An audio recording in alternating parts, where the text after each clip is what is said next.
pretty much what it is. It's a web application that we made, and you guys scared me. Drink some coffee. That's like it. I kind of feel like coming. Alright, let's see. No, you don't make it through. Just go right now. You already checked in. Yeah. What? Okay. Here, Oh, Isaac. Are you coming in? I've heard you sweating. Here's support. Not yet. I got an Appfolio shirt. Dude, that would be super funny. Where's Shardy Boy? Is he here yet? Yeah, been here Yeah, he's here. 40 minutes. He woke up here. Like you? Yes. You got here and I did. Talk to some industry, get some good connections. Nope. I'm not going to either. I got this free Appfolio, which I will hurl into the crowd.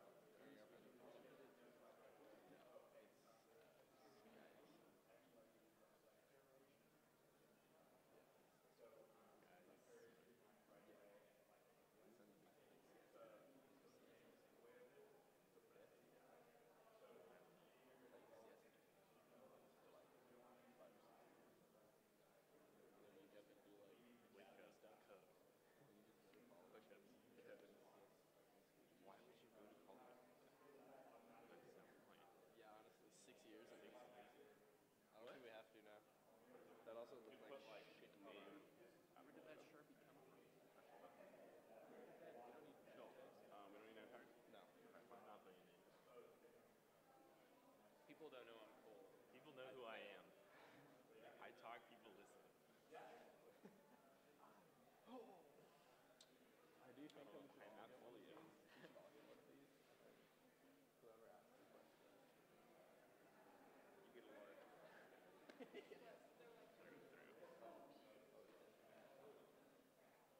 You get a lot of Same thing here. Got some Oh.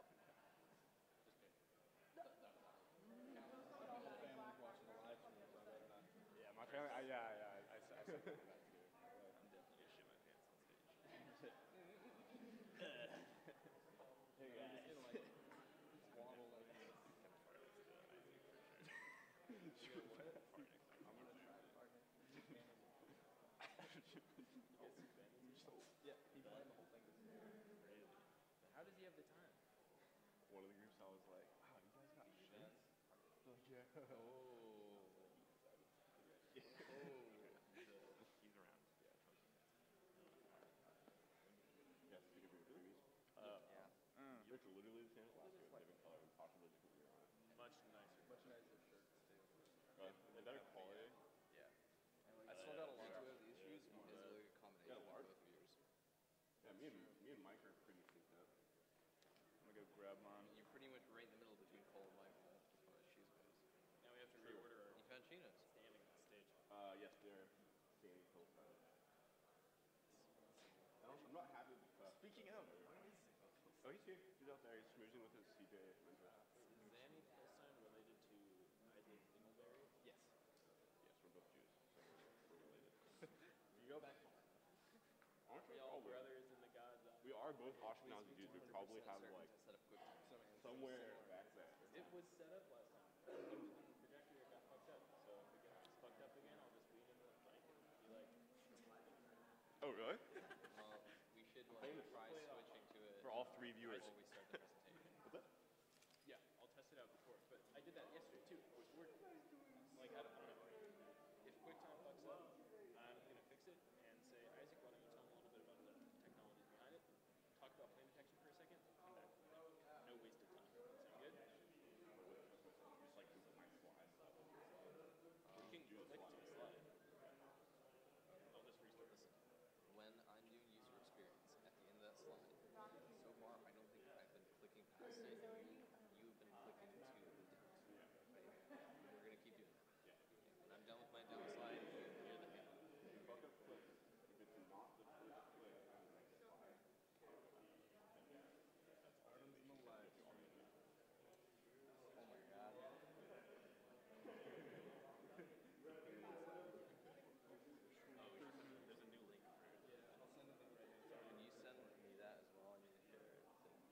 put it in there.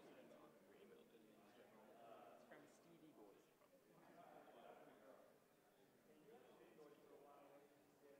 I just sent it to the Tuesday guy. Why would you do that? You already did it.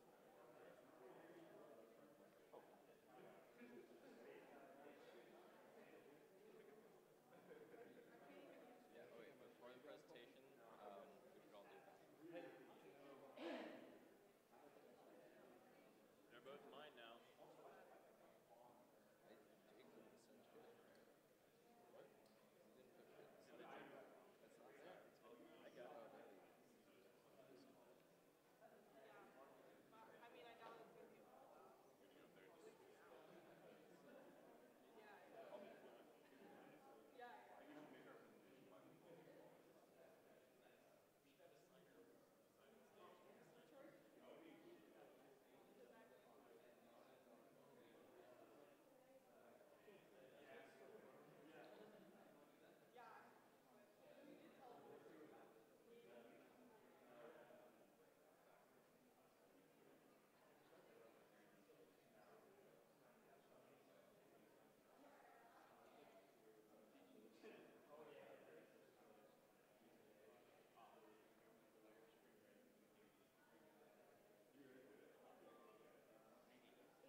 Test, test, test. Okay, great.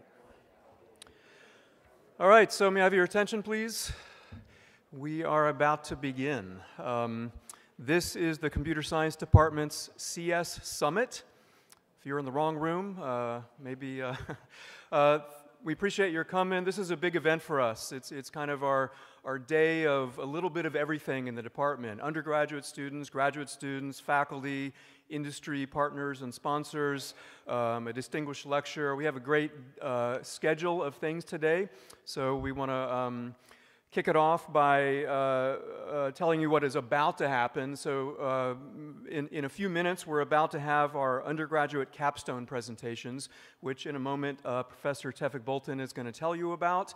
It's really exciting for us. These are teams of undergraduate students who've been working really hard for quite a while, sponsored and in collaboration with several of the companies here as well. And so we as a department get excited about these presentations and just the educational process that these students have gone through the past 2 quarters to get here. So it's really great that you all are here to support that. After that, there'll be a lunch and opportunity just for networking and getting to know various people and the companies that are also being represented outside there. Later on, there'll be the capstone poster session as well, and then graduate student talks at 1:30. These are talks that are competitive. Students were selected to do this, and they're representing some of the best work going on in the department with our graduate students. And then later on, towards the end of the day, we have a distinguished lecture by Professor Lise from UC Santa Cruz, who is an expert on data science and machine learning, and we're very much looking forward to that. So again, thanks for coming, and feel free to wander in and out during the day, but we hope you'll stick around because there's really a lot of great things going on throughout the day. There will be food and such things out there from time to time. So without further ado, I'd like to introduce Tevfik Bolton, who will tell you about this event that's just about to come up, the capstone presentations.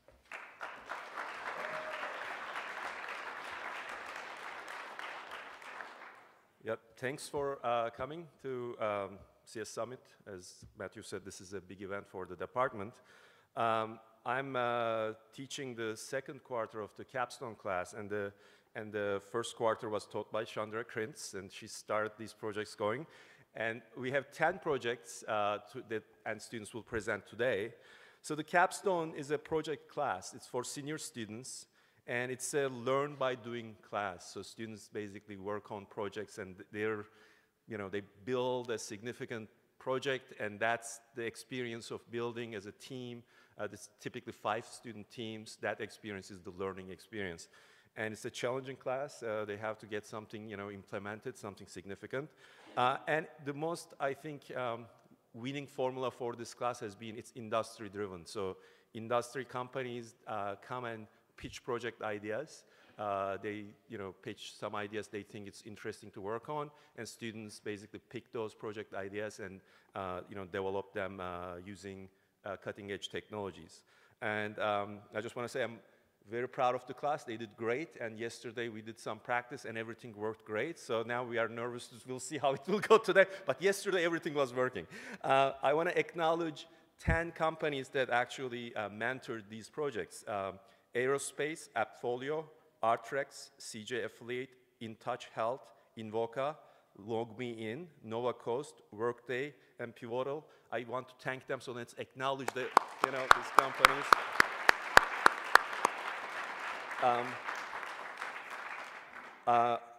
Chandra Krintz started, as I said. She did an awesome job getting it going. And we had 2 TAs, Nazmus Saki last quarter and Steve Bucko for both quarters. And Steve did an awesome job.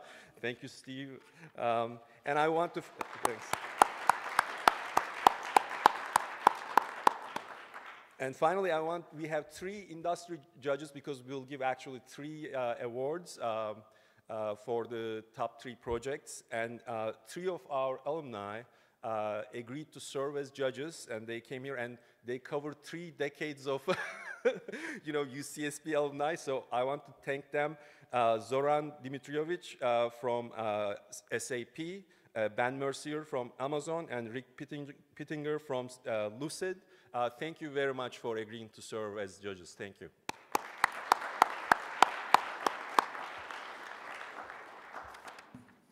So now what I'm going to do is we'll start the presentation. So we'll have 15-minute presentations, 10 of them. Before I do that, Matthew is going to jump in. Sorry, it just occurred to me that I probably won't have a chance later to do this. So I do want to thank some of the people who are really instrumental in putting today's event together. One of whom is Ben Hardikoff. Ben, are you here right now? So Ben, Ben is the faculty member who's been in charge of this whole thing. So it's a big job, and he's had to juggle a lot of balls in doing this. So thank you very much, Ben. Also the Capstone faculty, Tefik, who you just heard from, and Chandra, that's a big job. The companies that Tefik has already mentioned and the other companies that are sponsoring today, we really do appreciate it. And for the students here, go talk to those companies. They've got so much to offer you, and which might include jobs at some point. So definitely interact with them. For two people in development, well, for the whole development team in the College of Engineering and at UC Santa Barbara, they've been a big help in this, and particularly Steve Ramirez back there and Marcel Bedard. Marcel, are you here at the moment also? Anyway, Steve and Marcel especially have been very helpful, so thank you guys very much. And then we definitely could not have done today without our amazing staff in computer science, and especially Greta Karl-Halle in the back there, and Samantha Oglesby, who is probably hiding behind her somewhere. Thank you guys very much for all the work you've put in, and I particularly want to applaud them. Okay, now back to Tefik. So the way we are going to do this is we will have 15-minute presentations from each team, 10 teams. It's 10-minute presentation and 5 minutes of question and transition time. So you can ask questions. And then afterwards, there's lunch, 12 to 1:30. Second half of lunch, starting at 12:45. Students will have their posters at the back, and the teams will be there. So if you want to go more in-depth questions, ask them. Please stop by in the second half of the lunch. You can ask questions. And I think at 3:30, we will announce the top 3 teams winners. But I think all teams are winners at this point because they successfully completed the projects. So now we'll start with the first project, and I'll ask the first team to come up. So the first project is NOAA Site, real-time online security feed and monitoring application.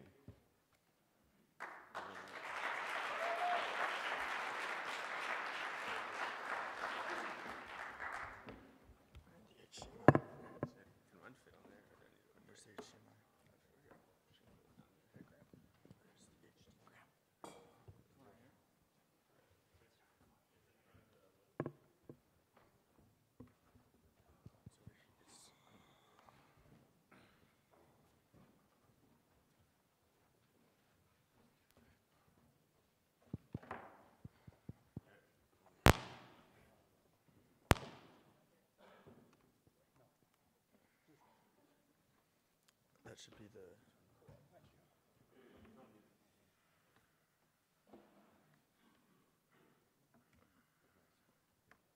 Check, check. Where's the other one?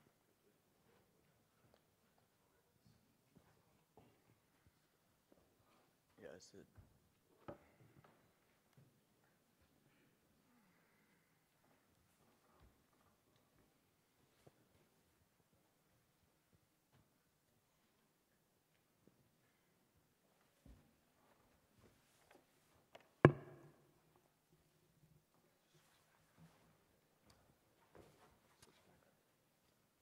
Good morning. I'm going to go ahead and start off with a quick question for all of you guys. How many of you guys have an account or use any of these companies? Awesome.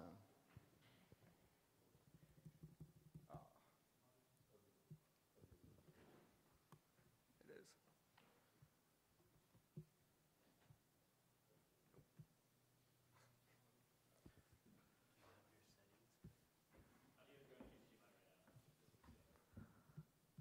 Should we just say what happens? It's worked yesterday, I promise.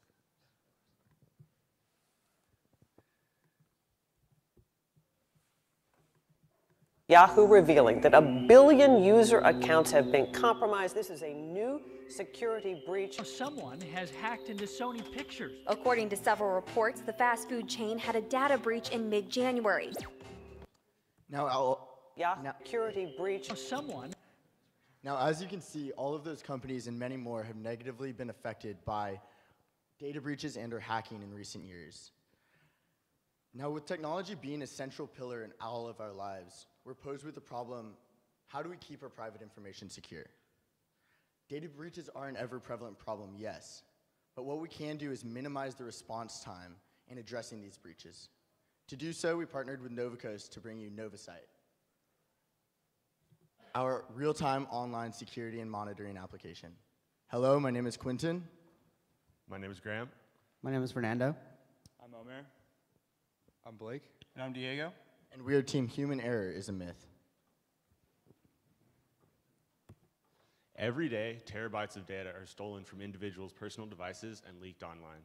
Most people aren't aware of these leaks until it's too late. Companies are also entrusted with the private information of millions of users. This includes credit card information, social security numbers, home addresses, bank account information, and the fact is, most of these companies are not as secure as they or their customers would like to believe. Data breaches are rampant, and many people don't appreciate the scale or frequency at which they occur. Fortunately, there are cybersecurity analysts who work to detect and prevent these breaches, and much of their job is data discovery.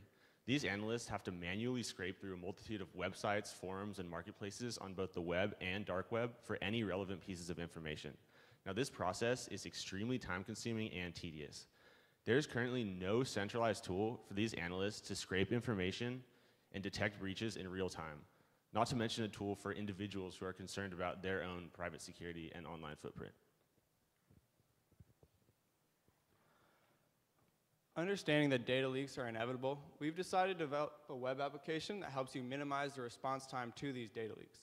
NovaSite offers a centralized and automated solution to help you monitor your digital footprint.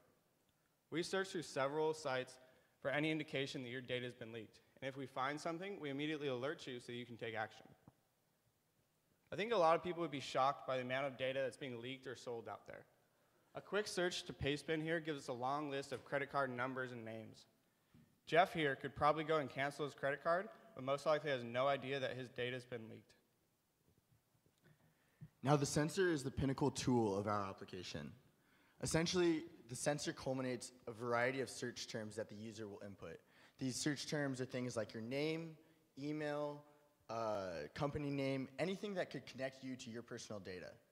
Once created, the sensor is going to take all of these terms and then source them through each of our modules.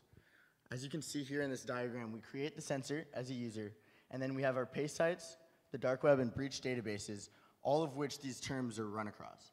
Once information is found, you're immediately notified by our notification system. So Amir's going to go ahead and show you exactly how this is done.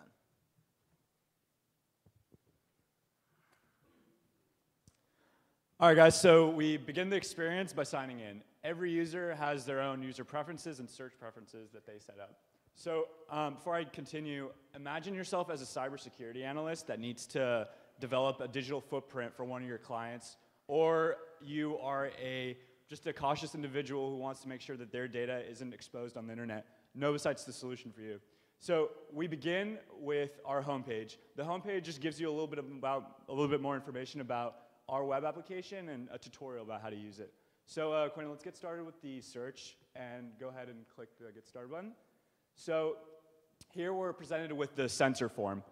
The sensor form essentially is where you are able to create your sensor. You start by giving your sensor a sensor name, and this can be anything. It essentially is an encapsulating term that for your keywords that you want to search. So Quentin, go ahead and for this purposes, just call it demo sensor. And my search terms, I'm going to search my personal email. So go ahead and put in my email. And because I'm putting in my email, I'm going to want to search through any accounts that I created where potentially my email has been breached. So I'm going to go through breach databases. And then I'll create that sensor. now that sensor's created, Quinn, if you go to the dashboard tab, on the dashboard tab, you can see all the sensors that you created. And I've already created a couple sensors before we started. And Quinn, can you click on the Novasite corporate sensor? So this sensor I made for our Capstone group. I can be a owner of this company where I want to ensure that the people in my group are secure. So I put in all our emails and some of our names through paste sites, and we can already see that some of us have been exposed on certain data, on certain breaches. In addition, Quinn, if you scroll up, you see a graph that shows you all the data that your sensor has found in the past 6 months. So any information that it can be found, it'll also graphed. So I think enough time has passed. If you click on the sensor that we just created, yeah, we can see that it already found some information. So my email, omer@gmail.com, has been exposed many times on many different websites that I created an account in. So after this presentation, I should really consider changing my password. So now that we have like a better understanding of how a sensor works and what it looks like, a crucial aspect of our web application is the notification system. So Quinn, if you go ahead and click on the profile tab, here you can modify your user settings. You can put in your name, your email, and your potential phone number. So go ahead and put in my phone number, Quinn. Yeah, and then I'm gonna set my priority to high, meaning if anything is found by one of the sensors that I created on my dashboard, I'm gonna get a text message right away. And then we're gonna go ahead and save that. And now Blake's gonna talk to you a little bit about how the technology works.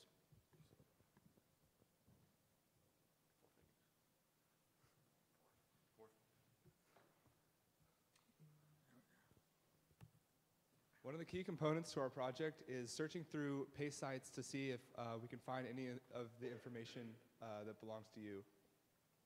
A paste is basically a anonymous online public sticky note for hackers to post their data for later retrieval.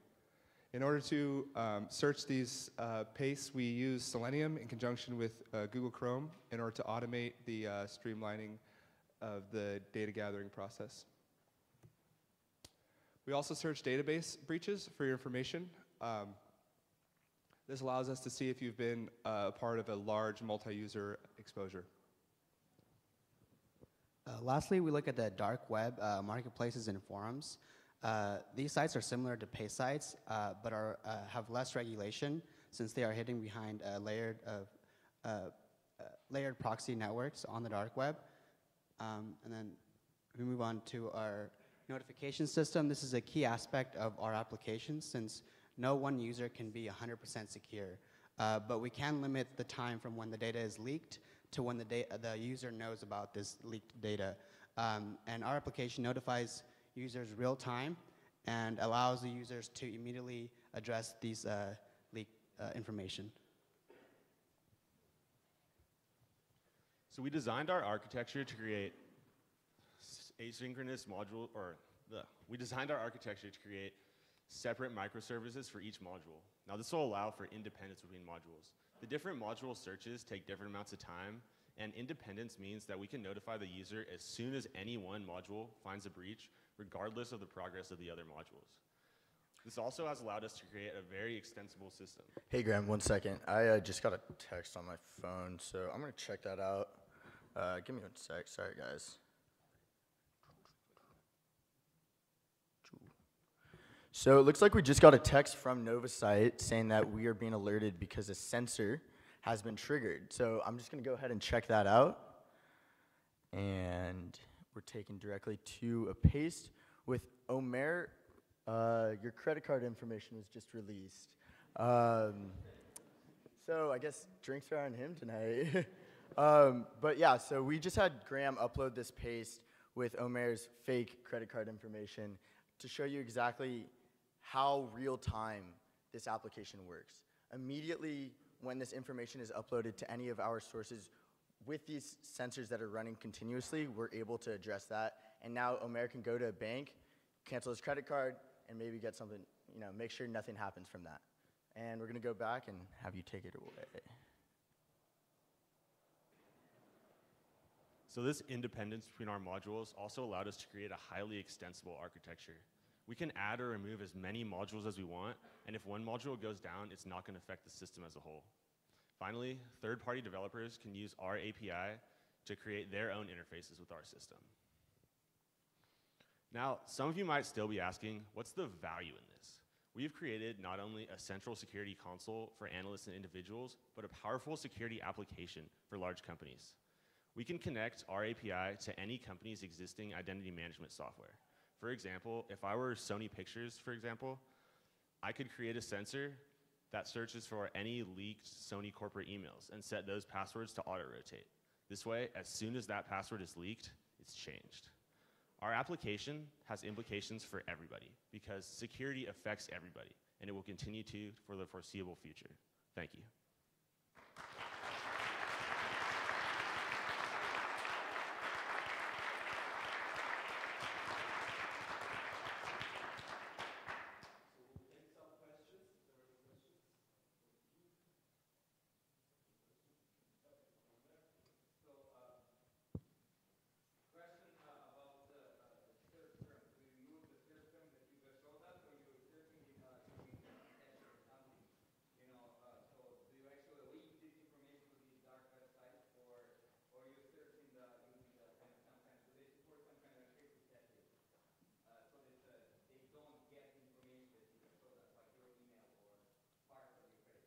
Yeah, we hash every keyword that the user puts in. Can you explain a little bit more how this is, because that kind of work?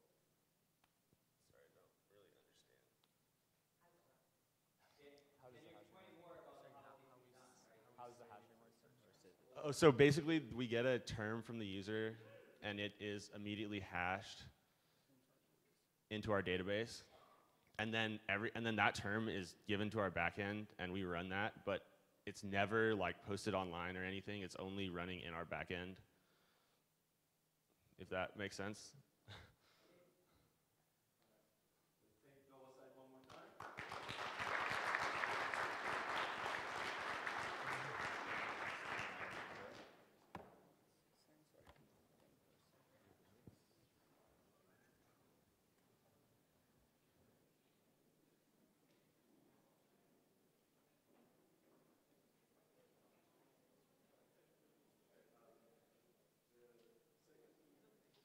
Second team that's going to present their project.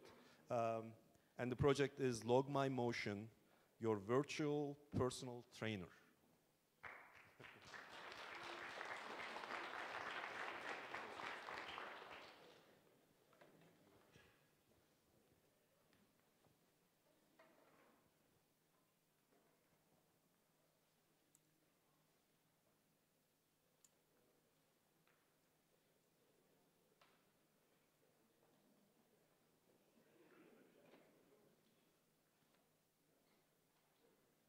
Slow it down.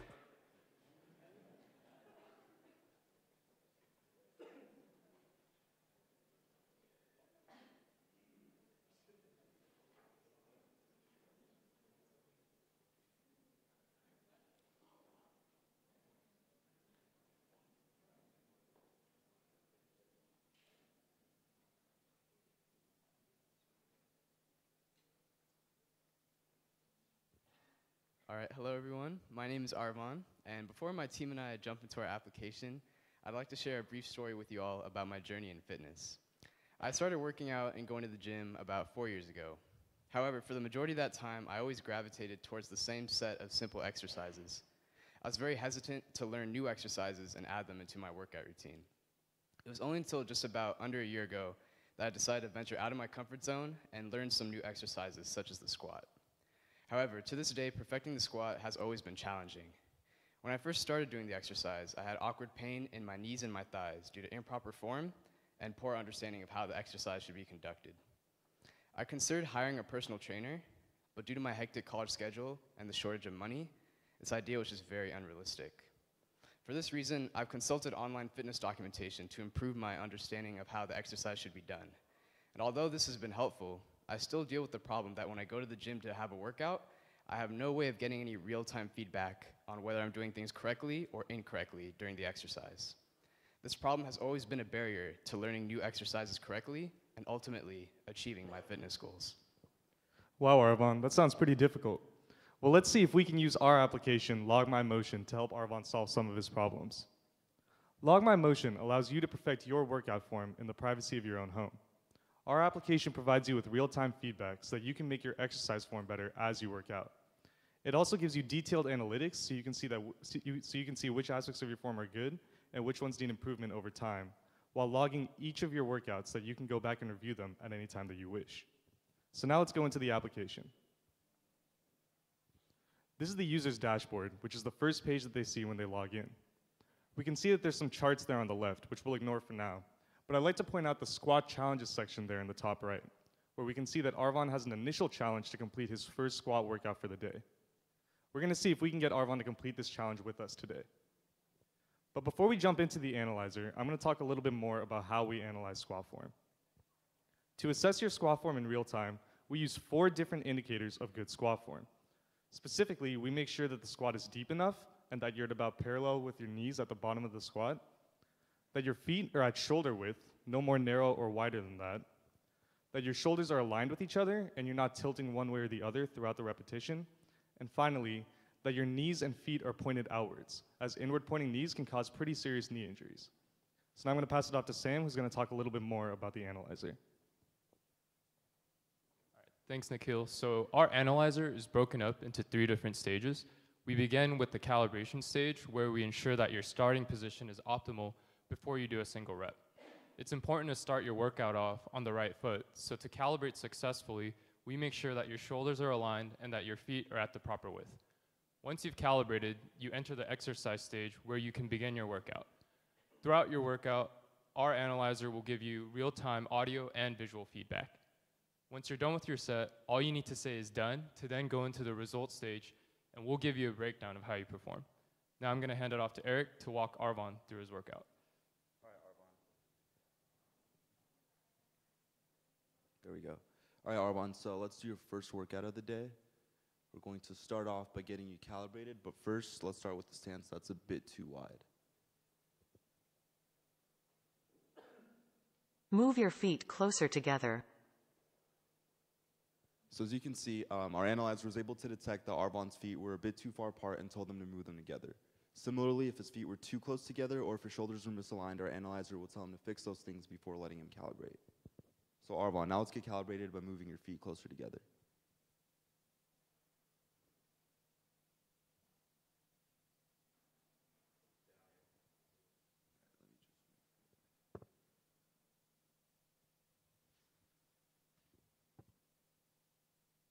Calibration complete. Begin your workout. So it looks like Arvon's been calibrated now and has entered the exercise stage. This stage comes with additional visual features that'll help guide Arvon throughout his workout. The vertical lines are there to ensure that he goes straight up and down and that his shoulders stay aligned during the movement of his squats. The horizontal line is an indicator of how low his hips coordinates should go to ensure an optimal squat depth. These lines are drawn using data gathered during the calibration stage. So a lot of times when beginners first start doing squats, they often don't go deep enough. When this happens, they're not getting the most out of their exercise. So Arvon, for your first repetition today, let's do a rep where you don't go quite deep enough. Go a little deeper on your next rep. So as you can see, our analyzer was able to detect that Arvon didn't go deep enough and told him to go deeper on his next repetition. For your second repetition, let's go deep enough, but let's misalign your shoulders on the way down. Make sure to keep your body straight. So oftentimes when beginners first start going to the gym and doing squats, they put too much weight onto the barbell. This can cause their body to tilt one way or the other. The weight can then fall off, or they can lose their balance, which can cause injury to themselves or others around them. Lastly, even if a beginner goes deep enough and keep their shoulders aligned throughout the repetition, they might have their feet pointed a bit too inward, which can cause serious knee injuries. So Arvon, for your third repetition, let's point your feet inward.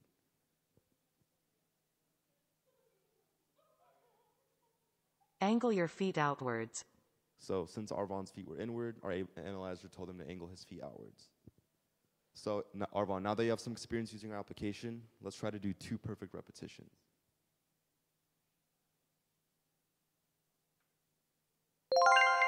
Great job. Let's try one more. Good work. We can now take a look at Arvon's result by simply saying, done. This triggers the workout summary to pop up. At the very top, we can see Arvon's set score represented in stars. Seems like he got about 4 out of 5 stars. We then have 4 charts for each of the 4 cues that we analyzed. So it seems like Arvon had bad knee angle for about 40% of his repetitions. We then see a recording of the workout that Arvon has just completed, along with the summary table that breaks down each rep by each cue that we analyze. So Arvon, if you want to improve your form using our application, you can simply reference this video and analyze this summary table to see how you can improve. At the very bottom, we can either record another set or we can finish the workout, which is what we'll be doing for today's demo. I'll now pass it off to Ethan to talk more about our calendar, dashboard, and the technologies that we use.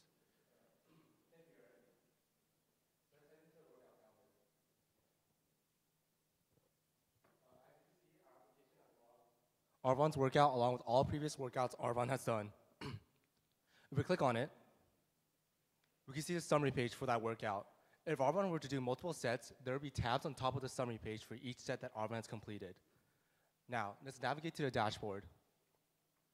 As you see, Arvon has completed today's challenge to complete his first workout. The challenges section is to help motivate the user to continue using our application. The dashboard also contains a breakdown of all Arvon's squat cues since he's been using our application. It looks like here, Arvon has done about 260 repetitions with good squat depth, about 60 repetitions with bad squat depth. Now, if we scroll further down, we can see Arvon's set scores for the previous 5 workouts. If Arvon sees his set score trending downwards, it might be an indicator that he might be squatting with either too much weight or that he needs to correct his form. These charts are for the user to track their progress over time. All right, let's talk about the technologies we used. Our application is built around the TensorFlow library PoseNet, which we use for joint detection. PoseNet detects 16 joints on our bodies, which we use for our calculations, as seen in our demo. For example, to measure feet width, we dynamically check if your shoulder points are aligned with your ankle points. Our front end was built with React alongside Firebase for logging in, storing, and retrieving past user data and other analytics. We also use Google Cloud's text-to-speech to provide real-time audio feedback for the user while they're exercising and natural language processing for the user to indicate that they're finished with the workout. Now, I'll pass it off to Nikhil to talk about challenges and future implementations. So some of the main challenges that we faced when we were developing this application were that it's a little bit sensitive to the lighting and background of the environment that you're in and the angle of the laptop that you're using. What I mean by that is that typically it's best for the user to be wearing clothes that contrast pretty well with the background that they have. They should be in a pretty well-lit environment, and the laptop should be at about a 90-degree angle. This is due in large part to the fact that PoseNet is still an extremely new and emerging technology, and we're one of the first applications to make use of it. So some of the implementations that we'd like to add in the future are to add more exercises such as barbell rows and the bench press. We'd also like to improve audio feedback to give the user some more positive feedback when they're doing things right instead of just telling them how to improve. We'd also like to add more analytics for the user to know how they've improved over time. And finally, we'd like to bring this application to the mobile platform so that you can assess your workout form on the go. And that's our application. Any questions?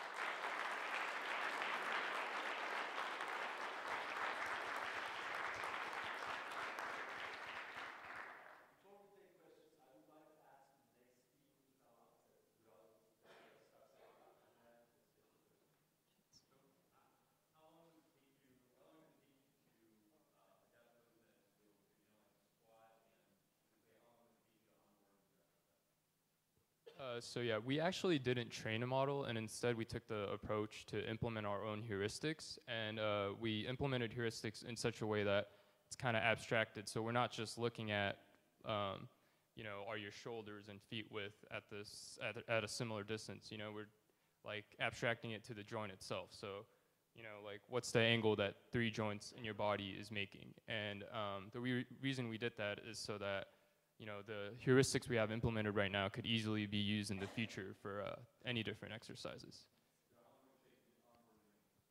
As far as adding a new one, it should be fairly simple as long as it's an exercise in which all your joints are visible. So something like a bench press would be a little bit more difficult because you're lying down, unless the camera was like, I don't know, above you or something. But something like a barbell row where you're going like this and they can see all of your joints in the image should be fairly simple. But for this demo, we just chose to perfect the squat. And most exercises like come down to like the angle of, you know, certain joints need to be like a right angle or whatever, and that's how you know you're doing a good one. So it shouldn't take too long.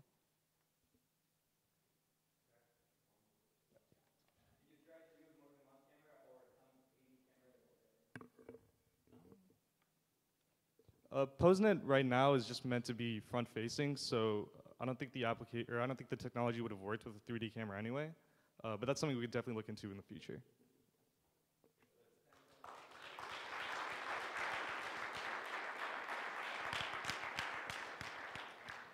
So now the third project presentation is on drowsiness detector, sleeping on the job, question mark.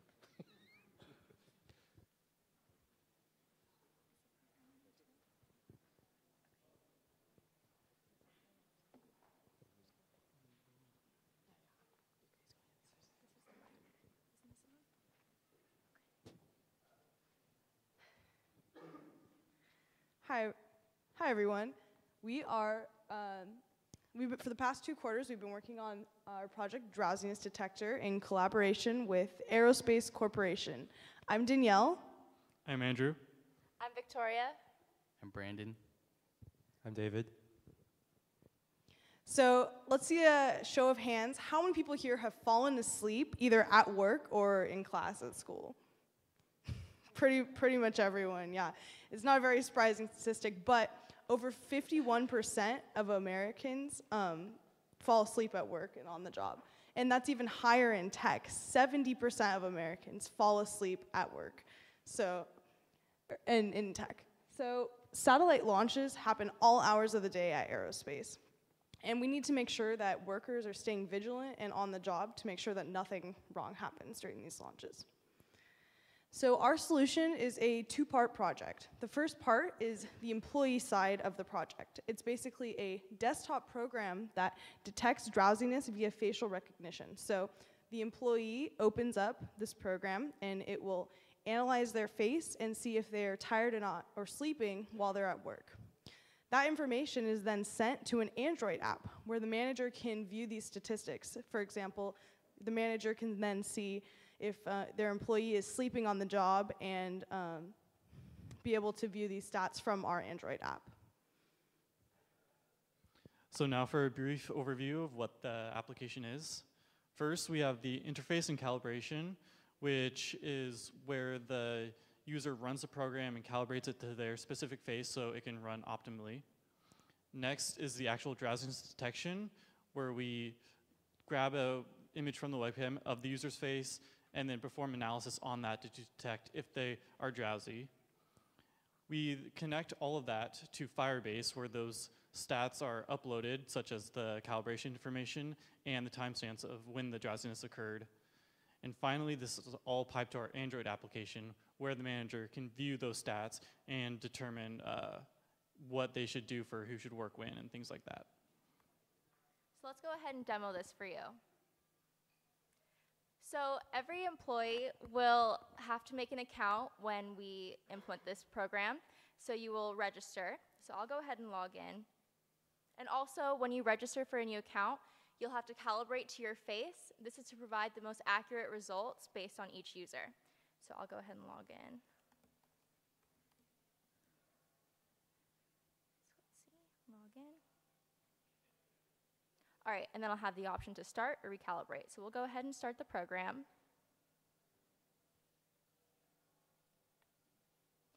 And then the webcam will appear. So we'll go ahead and bring this up. Okay, so as you can see in the top right-hand corner, each time that I blink, it can detect this.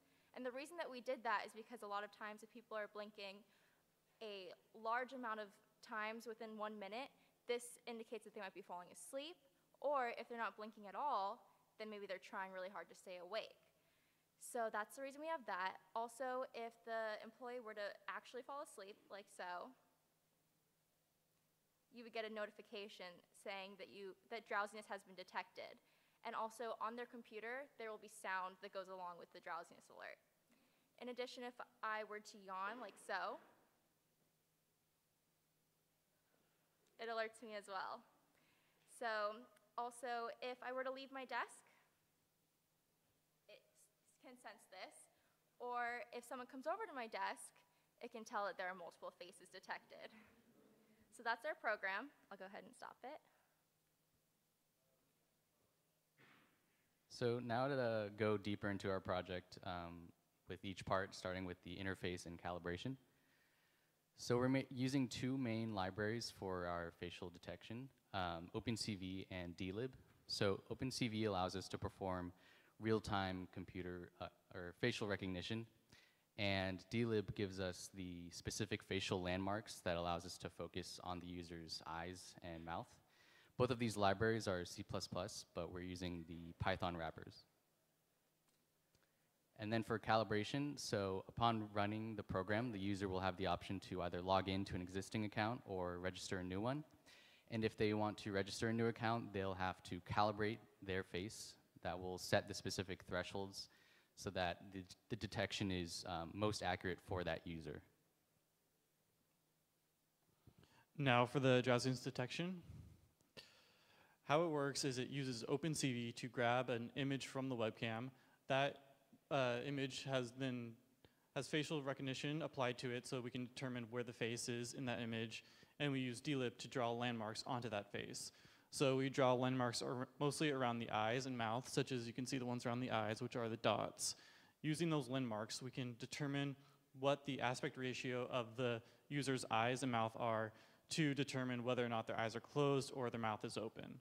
So if it returns a very low value, then their eyes are closed, or if it returns a high value, their eyes are open or their mouth is open for yawning.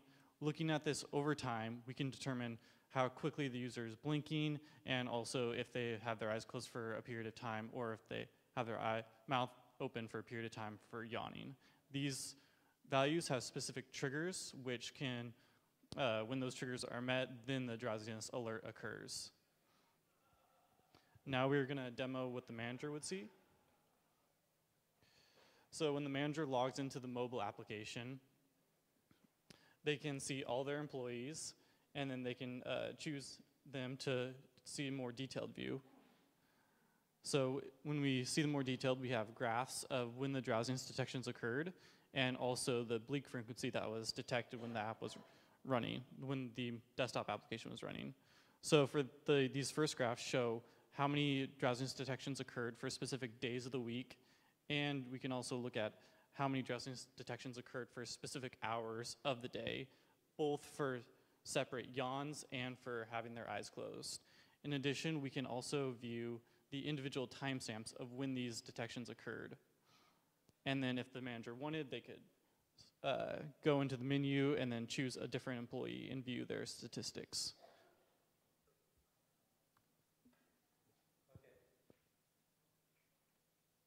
Okay, so let's talk about how Firebase connects the employee drowsiness detector to the manager's Android app view. And so in Firebase, we store 3 important values. One of them is the blink frequency, which is one of the values we use to calculate for drowsiness. The other one is the user-specific calibration values. So like when the user registers, it calibrates to their face, and then that gets stored to Firebase. So whenever they log back in, they can use that again. And the last one are timestamps, which are all stored in UTC, which allows you to view them in any time zone. And these timestamps are whenever the drowsiness detector detects any form of drowsiness, it just marks that and then stores that into Firebase, which then all can be viewed on the Android application. So now for a little bit more detail on the Android application. So as we saw in the demo, all of these different timestamps and statistics can be viewed in graph form or individually. So when the application connects to Firebase, it downloads all those timestamps and then parses them into when they occurred for days of the week and times of the day, so that they can be easily seen for, oh, this employee is drowsy at this time of the day or this day of the week, so maybe they shouldn't work then. So the manager can see all of this and then to help them make decisions. And then this information is grabbed from Firebase in real time. So as soon as the drowsiness detector on the desktop detects the drowsiness, it will upload it to Firebase and then download it to the app as soon as it happens. So for some additional features that we would implement in the future, instead of logging in with the username and password, the user can log in with their face, and that would allow us to track that specific user even if there were multiple faces. And then we'd also like to use Docker to allow for easier installation across different platforms. Thank you. Any questions?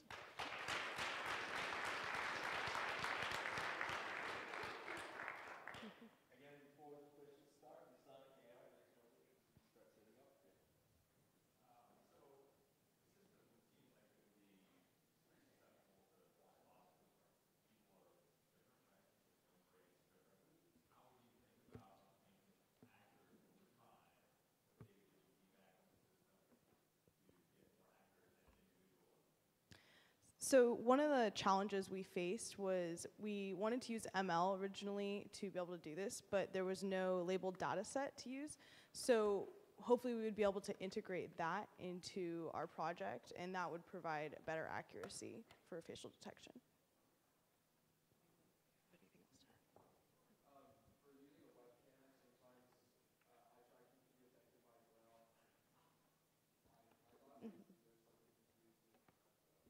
So yeah, that's one of the problems we faced, and that's specifically why we had Victoria demo, because she doesn't wear glasses. Yeah, so again, that would hopefully be solved through ML, and that would counteract that problem. And we would ignore false positives if someone was wearing glasses, and it could detect the glare.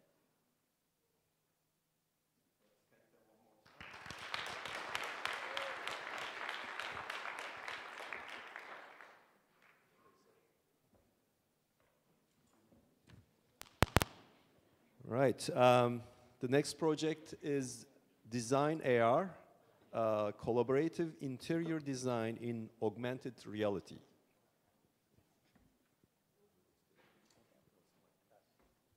Cole will take it from you. Mic check.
Hello.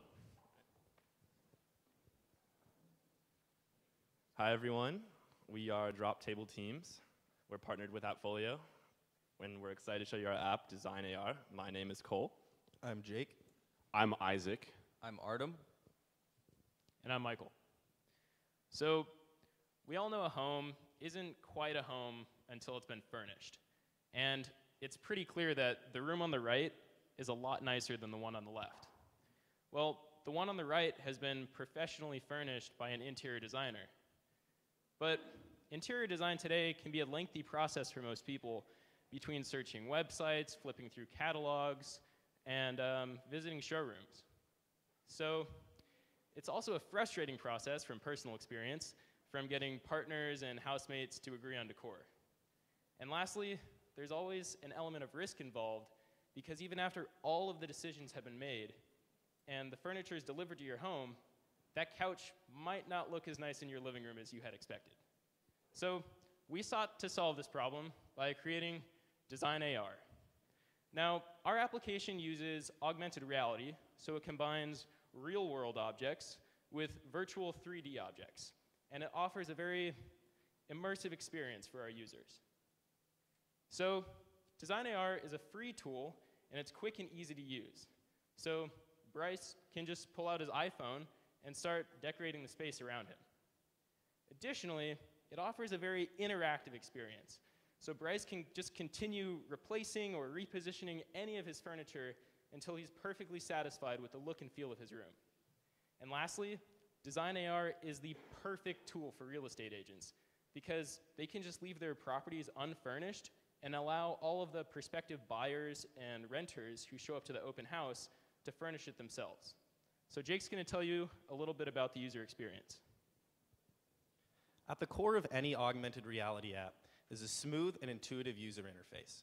We want our users to be able to quickly and easily select the furniture that they want to place in their homes. As you can see, when you touch the blue bar at the bottom of the screen, a menu will pop up. Inside, all of our furniture is neatly categorized and easily accessible. Once the users pick the object they want to place, a focus square will appear on the ground before them. A yellow spinning square means that Design AR is currently analyzing the surrounding environment, and a solid green square indicates that the app has identified a stable surface on which the user can place objects. To ensure a smooth AR experience, we wanted to minimize necessary interaction while maximizing the amount of control the user has over the scene. To achieve this, we've implemented object interaction using iOS gestures. The user can tap on an object to select it and cause an indicator to appear below it. They can then use one finger to drag it or two to rotate it. All right, so we're now going to go to a live demo to show you guys all the features of our app that we've discussed so far.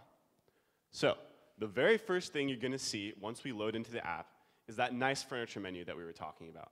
And there it is. So Artem's going to scroll until he finds something he likes. How about a nice brown coffee table? And since we have that green square, that means the app is ready to go ahead and place it. And there it is.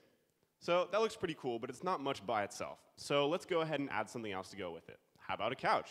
Maybe, I don't know, a green couch. So once that drops in there, Artem's going to tap to select it and then rotate and reposition it until it looks just right. That looks pretty good. And now, as a finishing touch, let's add one more thing. How about a cabinet or a wardrobe? This will nicely round out our space, give us a nice cozy little living room. And there it is. I hope that thing's big enough for all the turtlenecks. So, as you guys can see, it really is that easy to just pull out your device and start decorating with our app, Design AR. So, how does ARKit help us detect planes on which we can place objects? Here we can see some of the underlying technologies in action. The yellow dots that you see up to the right are points of contrast that are continuously detected by the camera, known as feature points. This information is combined with motion feedback from the device's accelerometer to create a sense of the surrounding 3D space, represented by the yellow plane that you see projected. At the highest level of our app, we use React Native for the user interface.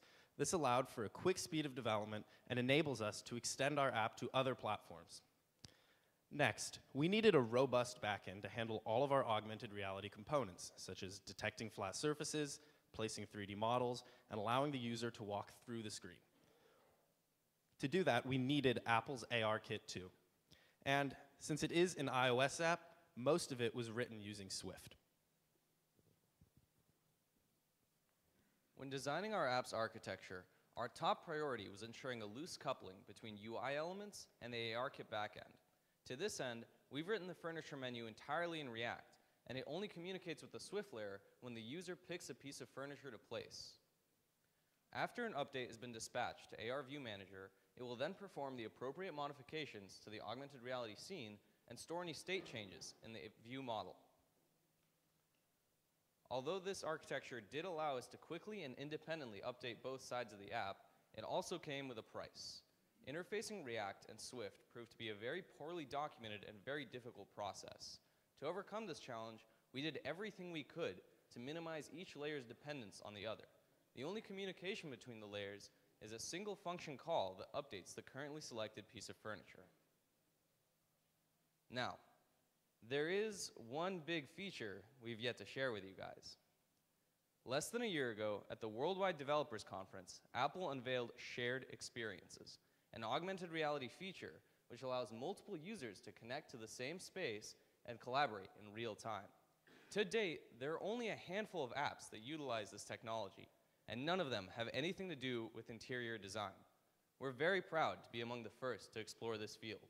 Cole's going to give you an overview of how we've incorporated this technology into our project. With shared experiences, we were able to let users collaborate and edit the same augmented space. So, how does this work? When multiple users are in the same location, their devices will automatically connect to each other over either Bluetooth or Wi-Fi. There's no user interaction needed and no pop-ups. It just works. After connecting, users can use the app the same way they would alone. And as objects are placed, moved, rotated, and removed from the scene by a user, the updates are instantly seen on all of the connected devices. All right, so I bet you guys are really excited to see our shared experiences in action. And to properly show it off, we're going to do a live demo. But this time, Jake is going to join in the session with Artem. So, as you guys can see from the label at the top of the screen, Jake has already joined the session. So the first thing I'm going to do here is ask Jake, Jake, how did you feel about that living room we set up before? All right, looks like he wasn't a fan. So, Jake, why don't you go ahead and set up a living room scenario of your own? And as you guys can see from Artem's feed, these objects are appearing live in real time as Jake places them and repositions them. So Artem, while he's doing that, why don't you go ahead and show off a few more of our models. Maybe we can make a nice living room setup over here. So we're going to drop a table in, maybe some chairs to go with it. And in a second here, we're going to look up and see that Jake's still placing stuff in the background. This is all happening real time, folks. This is not recorded. Artem, you can show the audience on screen. They're really here. And now one last thing, if we can see a little bit more detail, a little bit closer up on some of these objects. If you guys look, they sit naturally on the real plane of the floor. And as you move around them, the lighting and the shadows update realistically. This is due to a lighting technique known as physically based rendering, which allows the objects to really integrate better into the scene. So as you guys can see, these guys have been designing in real time. Honestly, this looks pretty good. I think I'd want to live in this space. So if you're still not convinced, you guys can come to our poster session later after lunch, where you can actually get your hands on the multi-peer demo live.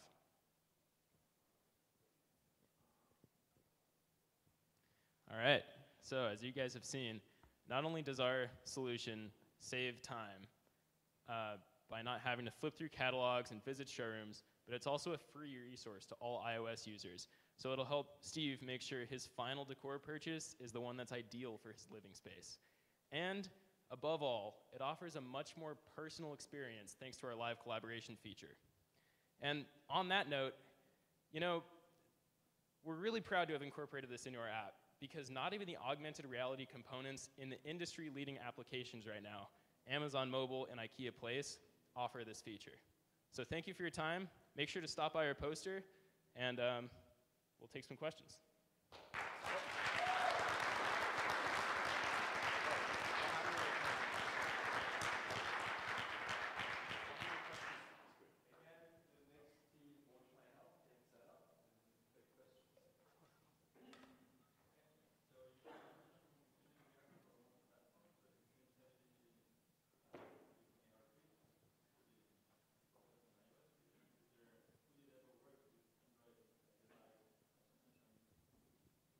Yeah, so that was one of the main reasons why we used React Native, because we plan on having a very similar app for Android, and this way it would limit a lot of the user interfaces that we would have to re-implement for Android. React Native can be ported directly to Android, and we would just have to hook it into AR Core.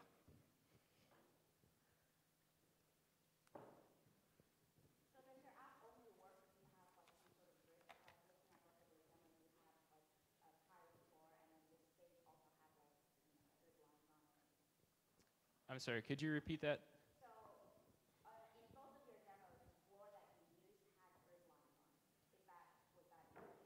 Yes, so you don't need grid lines. It's not necessary at all. It is, however, pretty dependent on the lighting and conditions in general, especially the lighting. There are some spaces where it won't work quite as well, but we've found in general, as long as it's not like nighttime and poorly lit, the app does detect planes and work pretty darn well. Yeah, we've tested it on carpet in our bedrooms, hardwood floor, this carpet here, the carpet on the stage, tile floor. We've tested it on concrete outside. It works really well, as long as it's not pitch black outside. Yeah, so look for Design AR on the App Store this fall. Oh, one more question.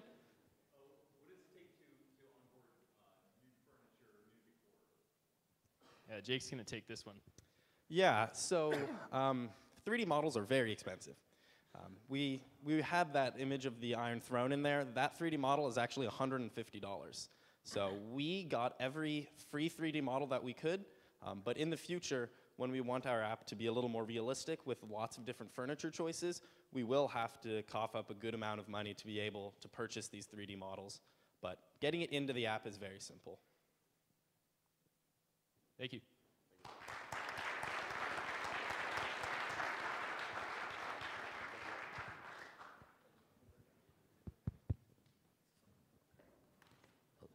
Okay, we are doing well on time, which of course will jinx it now.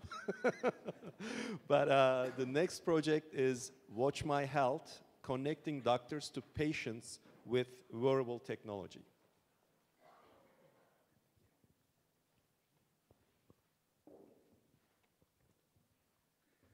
Hello everybody, today we are very excited to talk about our project, Watch My Health. My name is Calvin. I'm Vicky. I'm Henry. I'm David. And I'm Matthew. Now, the problem with traditional healthcare is that doctors can only get a glimpse of your vitals per each hospital visit. This short sight forces doctors to have to diagnose you based on an interpolation of your vitals from your past visit to your current visit. With the help of wearable technology, doctors are now able to gain a more steady view of your vitals over time.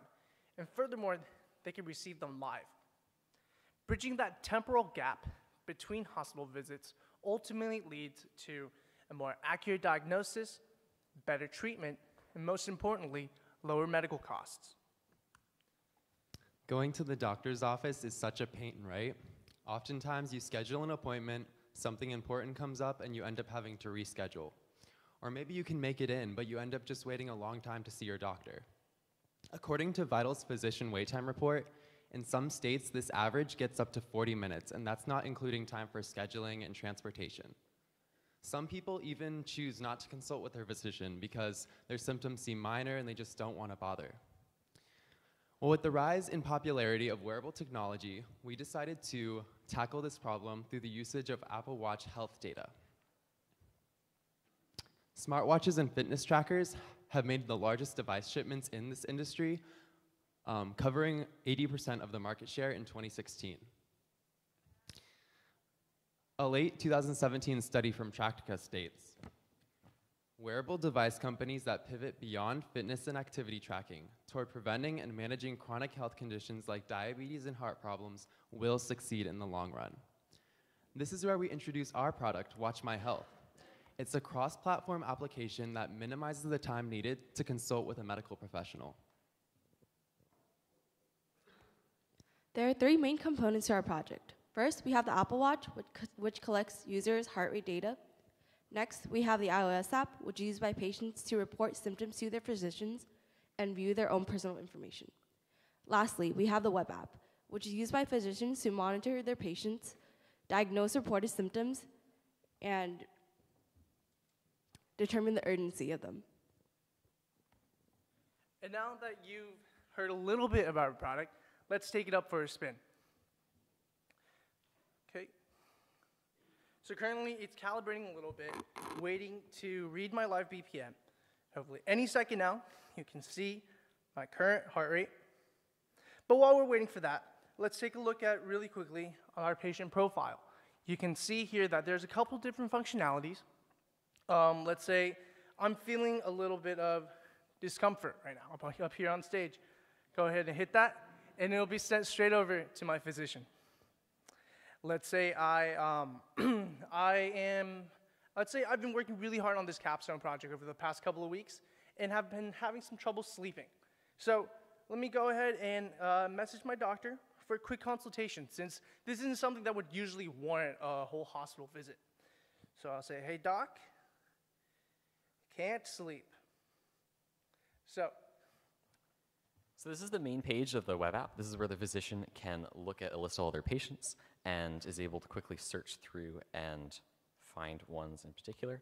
So, and the physician is also able to see notifications for when patients have messaged them recently. So we can click on Calvin and see more detailed information about him, such as his age, height, and weight, and also symptoms that he's reported, such as discomfort, recently, 2 minutes ago. The physician can also see messages that Calvin has sent him, such as he's saying he can't sleep. So if we scroll down, we can look at Calvin's heart rate history for the last month or so. We can also look at his raw heart rate for just simply the last day or the last 24 hours. And we can clean up this graph a little bit by looking at his average heart rate hourly over the last 24 hours. So it looks like Calvin had an elevated heart rate at around 9 p.m. yesterday. And then we can look at the last tab, which shows a weekly comparison of hourly average heart rates. So the green and red lines show his heart rate, hourly heart rate for the last week and the previous week before that, whereas the blue and black lines are the previous weeks before those as well. So looking at this data, we can see that Calvin has some interesting trends. So for the last 2 weeks, it seems like he had elevated heart rates at around 9 p.m., but the 2 weeks previous, he had those same elevated heart rates at around 3 p.m. So I wonder if Calvin, did he change like his exercise or something along those lines? Oops. Exercise. Whatever. That's close. And now here on the iOS end, I received it, and I'm just gonna go ahead and reply. Been working out a lot later in the day due to meeting so much with my team during the day. So hopefully that shows up. Yeah, so, changing your schedule and working out later can definitely have an impact on your sleep. So step back for a moment from the demo. The three main things that we want to highlight about this interaction is that Calvin didn't have to go to the doctor's office for this. He was able to spend, he didn't have to schedule an appointment. He didn't have to drive to the office. He didn't have to spend time in the waiting room. Furthermore, the doctor, it was all remote, and it was kind of asynchronous in the sense of that these messages don't have to occur, there's allowed to be, gaps between them in a sense. The second thing we want to point out is that the doctor was able to make a much better initial assessment about the patient's problem because of this analytical data that we had, or the historical data that we had, and the analytics that we were able to perform on it. And then finally, Calvin's problem isn't something that he would normally go see the doctor about. Sure, sleep is important, but not being able to sleep is something that generally we don't think about too much. But through our platform, we were able to solve his problem. So stepping back really quickly to the iOS side, here I've got my heart rate finally calibrating. As you can see, my current heart rate is 66 up here on stage. This is my heart rate for the past day, so I can go ahead and zoom in a little bit on yesterday at 5:30, go on, look throughout the night, see how I was when I was sleeping. I don't know what happened at 2:30, somehow reached 82 BPM. Not quite sure what happened. I was sound asleep. But let's head on back to the presentation. So for our iOS stack, we use HealthKit to access and collect the patient's heart rate. To generate the collected data into a viewable graph, we utilize the framework iOS charts. For the messaging feature, we use Firebase as our backend and GSQ Message View controller to create the chat UI. So once the user allows HealthKit to collect their heart rate data, it is then sent from the Apple Watch to the iOS app and stored in our database. For the heart rate, for the symptom reporter and messaging feature, it is stored in Firebase's real-time database. So when a patient reports a symptom, it is synced immediately and shown on the web app. When a patient messages the physician, it is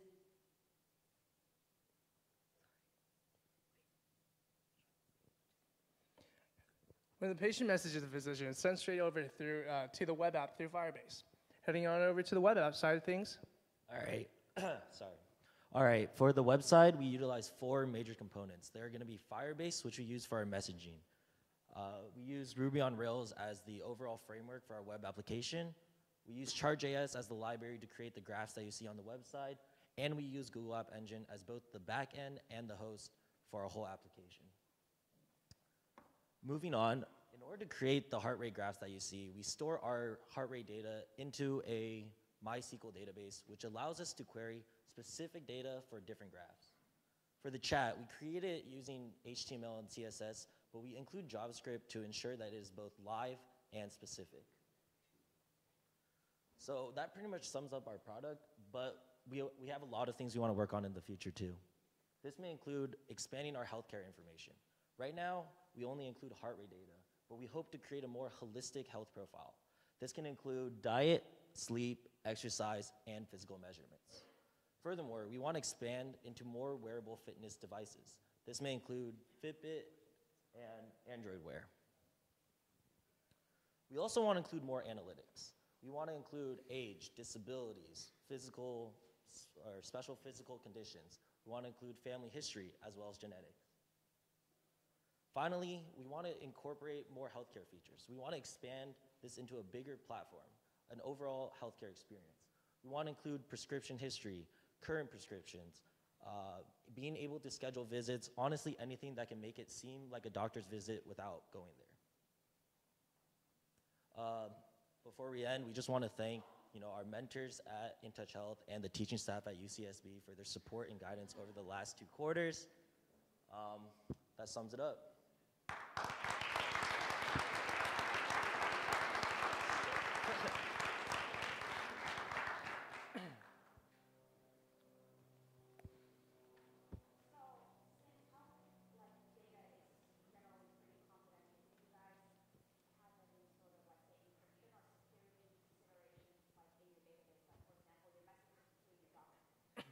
Yeah, of course. So we take privacy very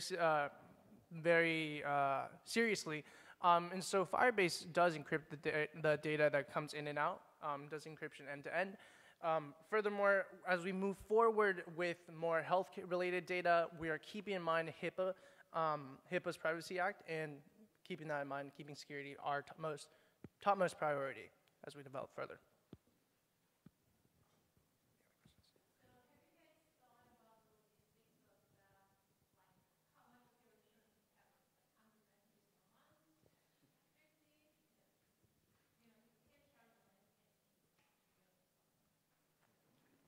We haven't thought so much about charging. I mean, we've just been more focused on building cool things.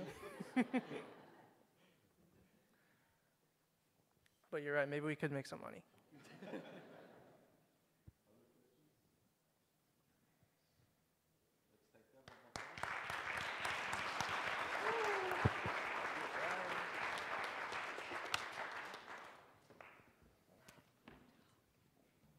Okay. The next project is Automated Offer Categorizer.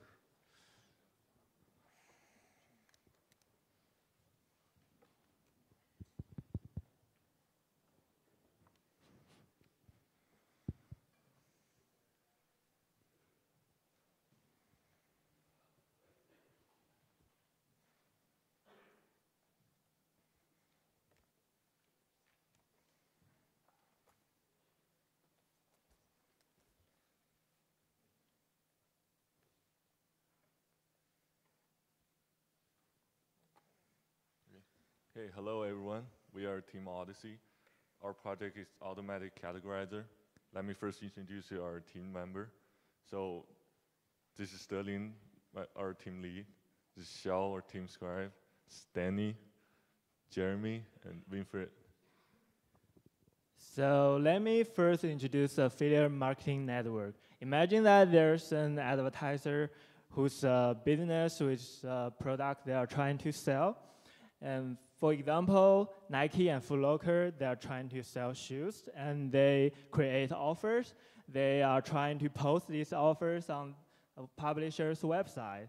So as a publisher who's a person or business with a platform for publishing offers, for example, the Time, Groupon, eBay, they will receive offers from advertisers, and they will post these offers on their website. At the Affiliate Marketing Network, CJ helps advertisers to find the right publishers and vice versa, and ultimately to have both parties reach their ideal target audience. But here's the problem, that advertisers want to know best performing offer category. They could have free shipping offers, they could have % off offers, but they want to know which one works better. And another problem is that to generate the performance of the offer category, the category information has to be manually entered by the advertiser or by CJ. It takes a long time because there are so many offers in real life. And so why don't we make it automatic? So we come up with the idea of developing the tool which could automatically categorize these offers. There are several purposes to using the automatic categorizer to solve our problem. Using the automatic categorizer will highlight past performance trends for a given category. Like we have a representation of a monthly data trend for a buy one, get one offer or % off offer. Using the automatic categorizer will compare trends for different offer categories and types, like we have an image offer type and the text offer type to compare between. Using the automatic categorizer, and the advertisers using the automatic categorizer will make informed decisions about which kind or which type of offer to promote. And now I will introduce what is the offers that we are working on. In general, the advertisers always provide two kinds of offers with us, like shown here. One is image-based offers, and the other one is text-based offers.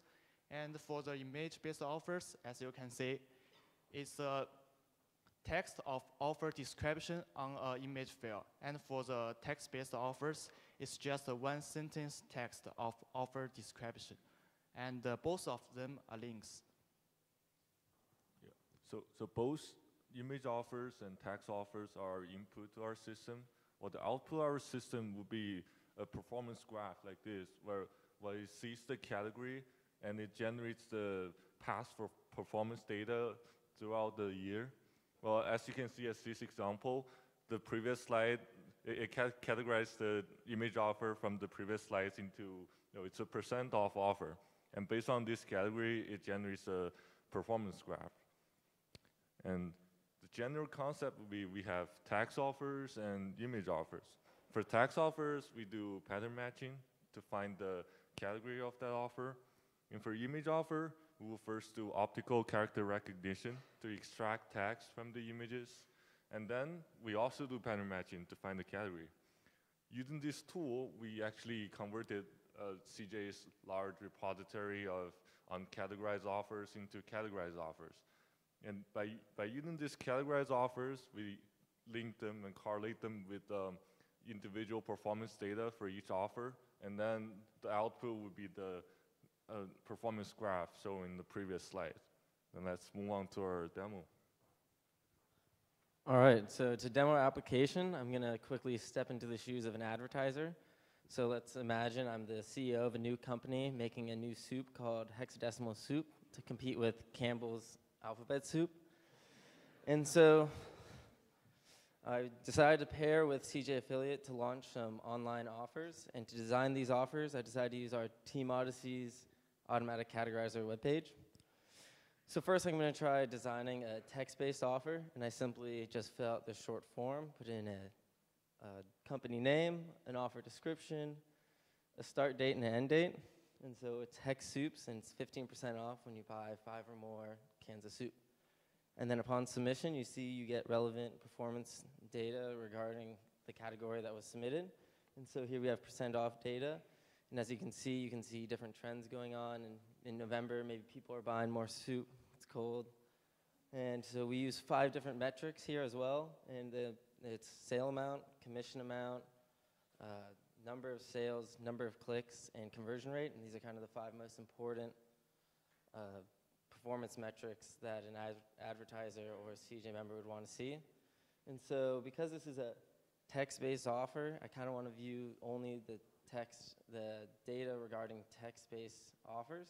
And so we can do that by splitting the data sets. And here again, you can see some trends going on. And because we are launching this offer in March, I see that image-based offers seem to be projecting to do better than the text-based offers. So now I'm going to try actually submitting an image-based offer instead. And so I'm not a very creative person, so I think I'm going to pick a graphic designer from the audience, if anybody wants to help me out here. Chandra. All right, so can you please pick a category, either $1 off, buy one, get one free, free shipping? $1 off, all right. And then, so to expedite the design process, can you pick an image off of Google? All right. And so here you can see the kind of flexibility and precision of the optical character recognition that we're using here, since we can pretty much take any image we found and turn it into text and categorize that text. So upon submission, you get a little signal showing you what kind of offer you got. And again, when you submit the form, you get relevant performance data based on the category that you submitted. And so here again, we see another up spike in November, and actually it looks pretty promising for March to launch a $1 off ad. And so imagine going through this process a bunch of times and creating a whole portfolio of these offers.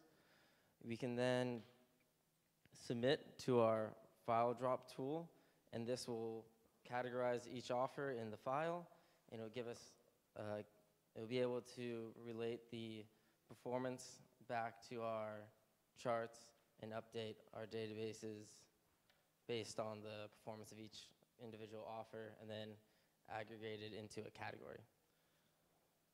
And so to get this all working, we used Java along with the Google Vision optical character recognition library on the back end. We created a web application through React.js, and we used HTTP objects, which was a server-based code for Java given to us by our mentors at CJ Affiliate. And so I just want to say thanks to everybody who helped us this quarter, so our TAs, our professors, and of course our mentors at CJ Affiliate. And I think that's, if you guys have any questions.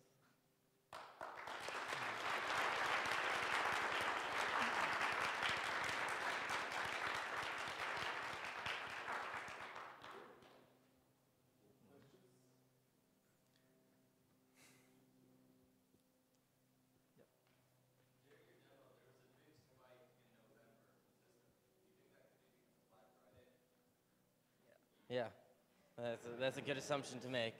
I mean, kind of general trends. A lot of the data we've been using has been, actually I think all of it has been retail ads, so Black Friday is definitely going to affect that a lot.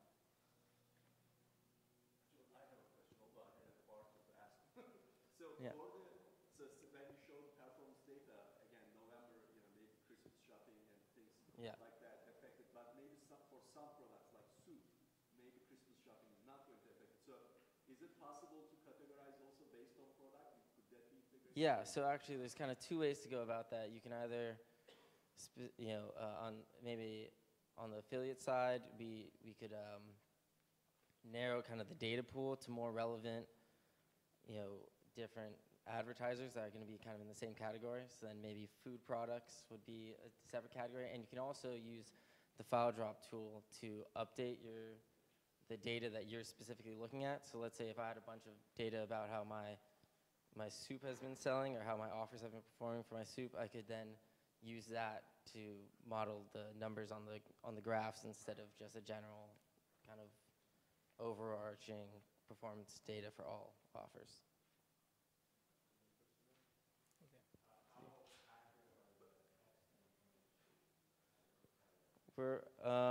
So pretty much for all the testing that we've done, we're looking at probably upper 90s, maybe somewhere in that range, like really pretty spot on.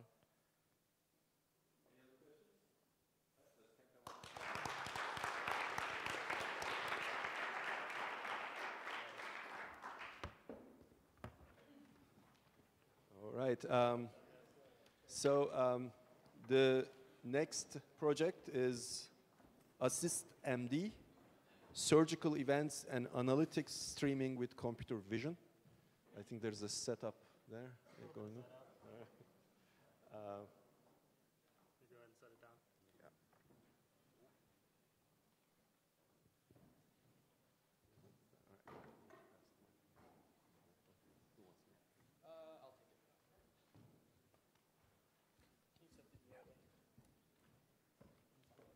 Hello.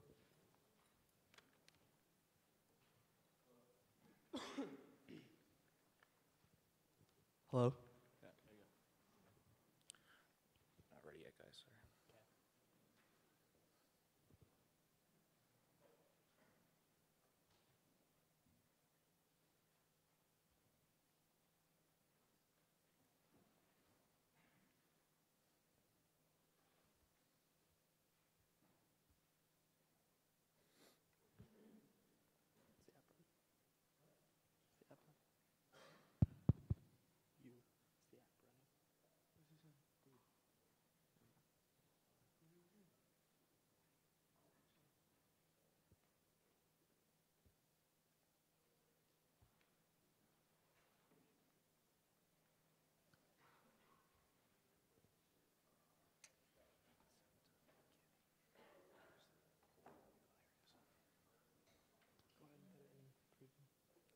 Don't, not yet. Yeah.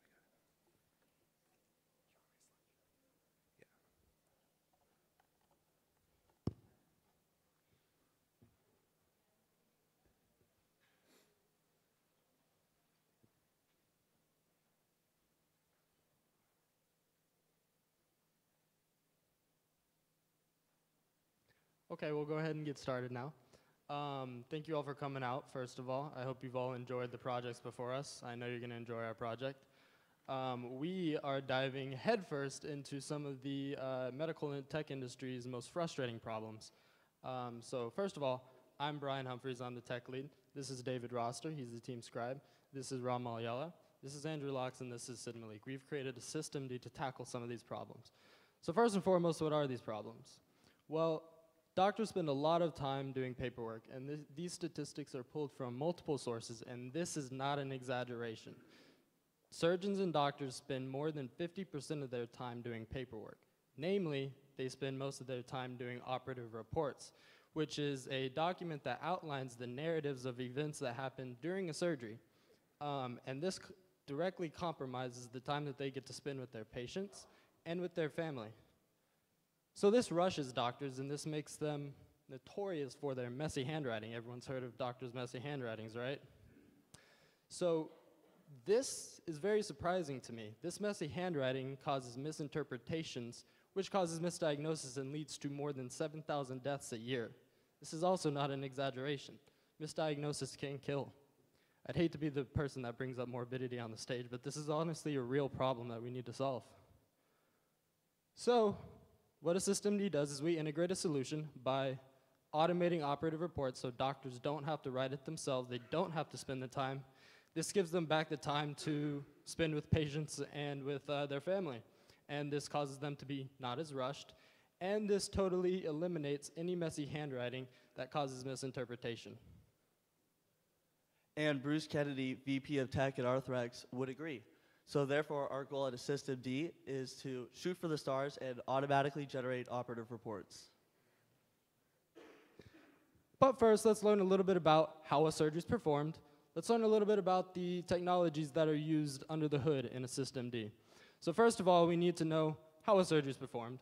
Well, it can be boiled down into a couple of step-by-steps, recipe-like procedures, and each of these steps can be executed with a specific set of tools. So if we can detect these tools, we can map these tools to specific events that are occurring during the surgery and use them to compile a narrative. So now that we know a little bit about a surgery, how do we detect these instruments? Well, you probably guessed that we use computer vision as we have a camera set up that's going to detect our tools. So we detect the tools that are on the table, the tools that are not in use, and we use this information to extract the tools that are in use. So as an example, if a systemd detects a probe, we can safely assume that a probing event is probably occurring. If we detect a probe in a specific type of extraction clamp, we can probably safely assume that there is some type of extraction event occurring. If we see a scalpel, most likely an incision is occurring. If we see a thread and a needle, probably a suturing is occurring. But AssistMD's cameras are actually looking at the instruments that aren't currently in use.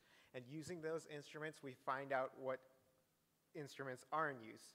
And we do this because it gives us higher detection accuracy, because if you were looking at instruments that were in use, if they get obscured by going inside a patient, you would lose accuracy.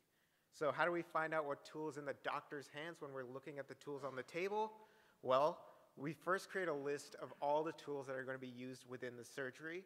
Then, during the surgery, we subtract from that the tools that are on the table. Then, the resulting remainder gives us the tools that are currently in the doctor's hands. And at the same time, we're logging all those events, and then we construct a narrative of that surgery, and then we send all that data through our IoT server to our web app for further processing.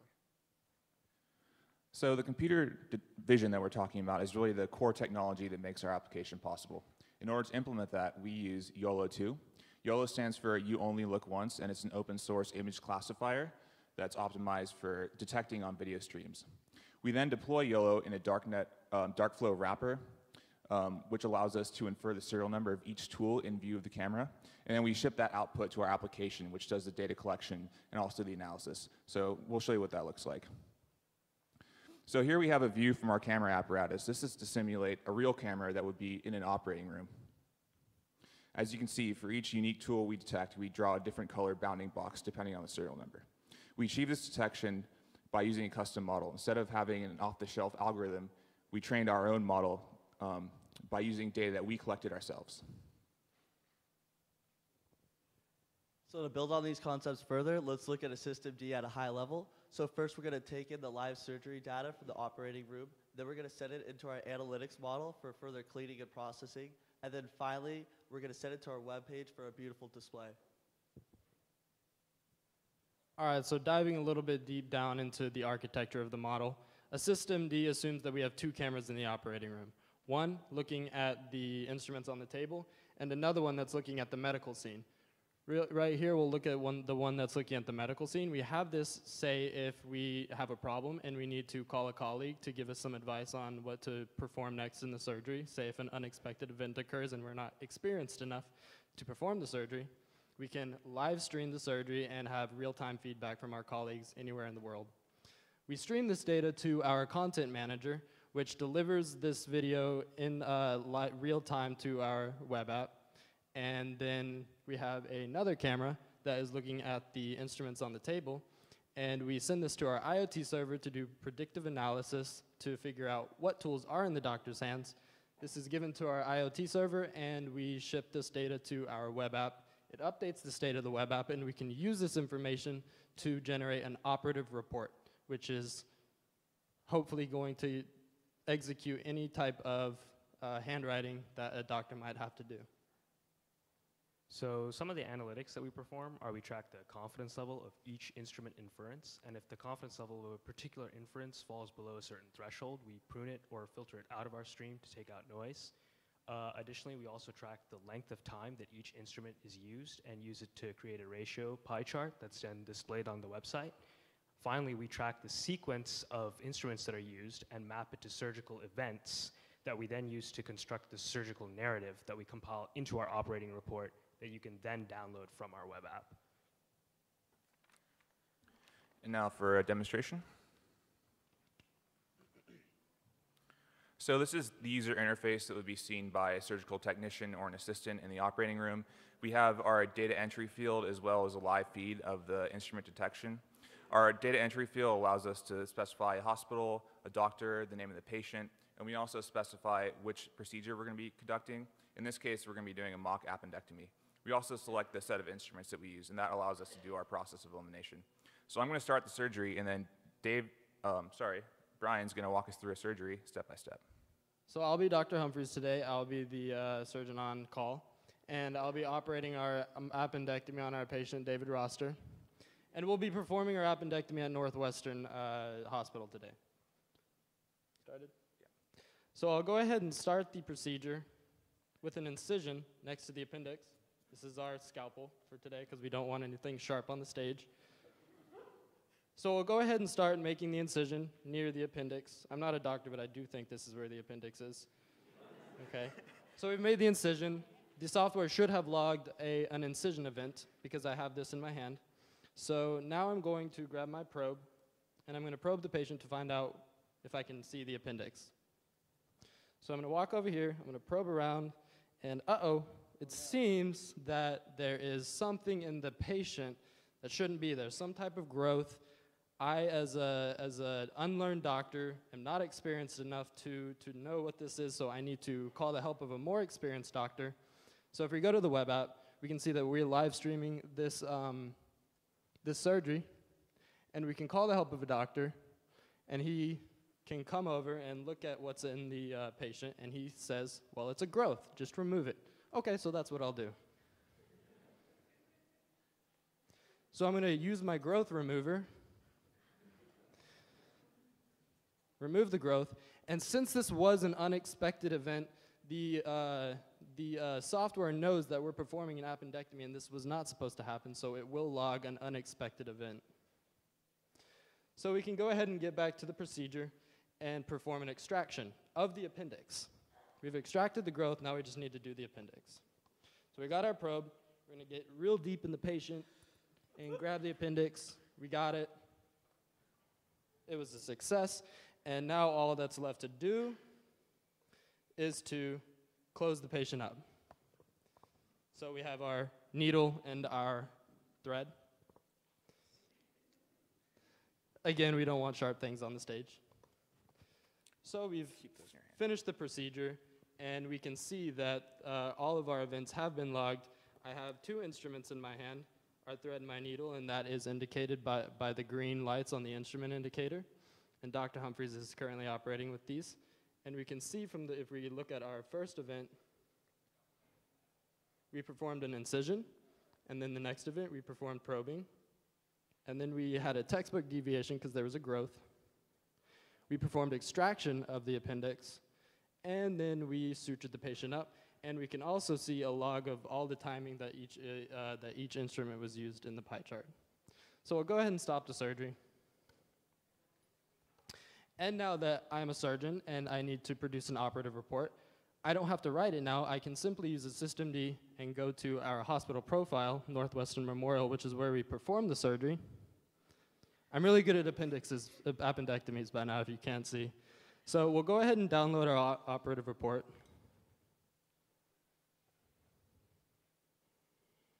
And what we see here is a compilation of what we just performed. And it has all of our patient information, doctor information, the procedure, the name of the hospital. It tells us all of the instruments that were used during the surgery. It tells us the most and least used instrument in case we need to order more instruments in the future, perhaps. We can also see a pie chart of the time ratios that each instrument were used. And then we can see a very nicely laid out sequence of events that occurred during the surgery. Right below this, we see an interpolation of the sequences in a human-readable format that tells us the duration that each event was performed and each instrument that was used for those events. It also tells us things like were the surgery performed above average or below average time, and then it tells us if it was a successful surgery or not. So we have the operative report, and now the doctor doesn't have to write anything himself. So our vision for the future is we would like to fully fill out an operative report. Currently, we have a narrative of the surgery.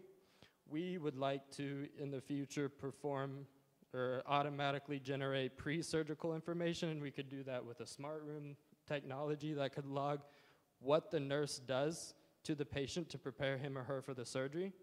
We could also automate post-surgical information.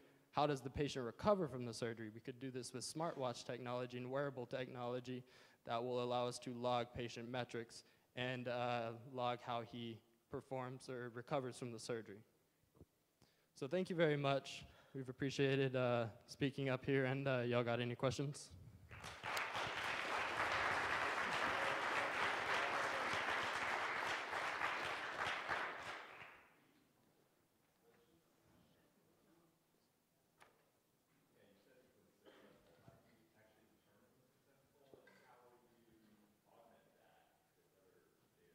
So our definition of successful is that it ended currently, but in the future we could have it ended with a suturing. So we closed the patient up.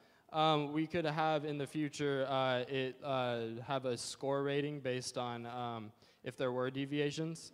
But we currently have that. We just didn't want it to seem like if there was a deviation, it was an unsuccessful surgery, because if there was some deviation, it could still be a good surgery, but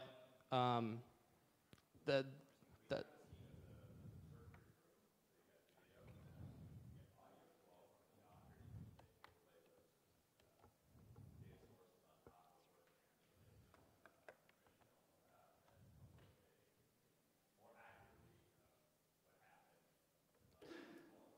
This is a problem that we're not the first to do it. We're the first to do it this way.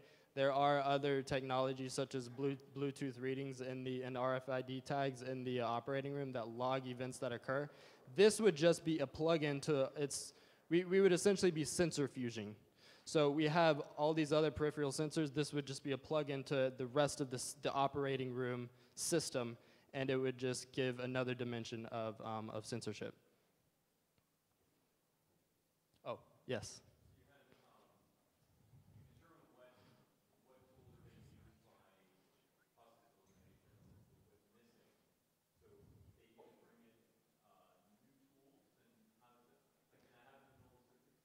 Of course it can, yes. It can happen even in the middle of the surgery.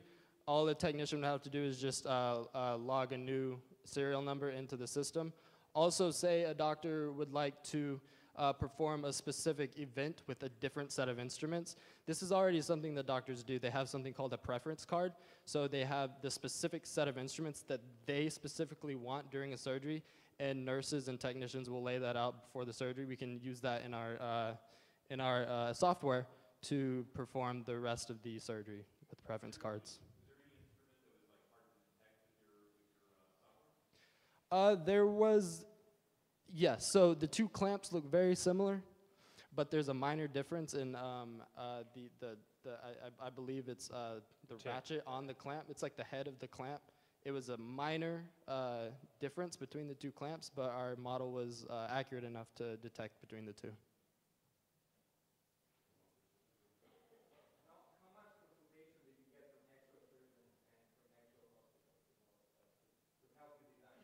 So Bruce Kennedy, he's the VP of Tech at Arthrex, and he walked us through a little bit about why generating operative reports are so important, because doctors do spend about 15 to 20 minutes after each surgery, and they perform perhaps 400 surgeries a year. That adds up over a 35-year career to about 2,500 hours. So that's 2,500 hours that you could be spending with patients or family. Also, Brian's dad and my dad are both surgeons, so we have a little bit of personal experience with that. Yeah, we have had, yes, and we did ask both of our fathers, and they do see the viability of this technology in industry.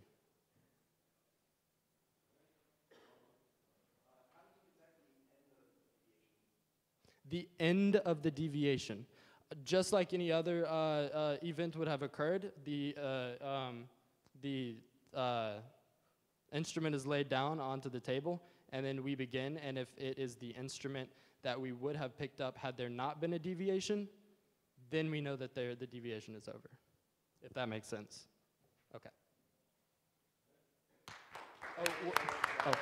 One more, yeah, one more.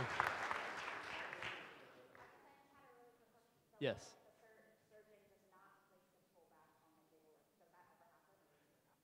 It could.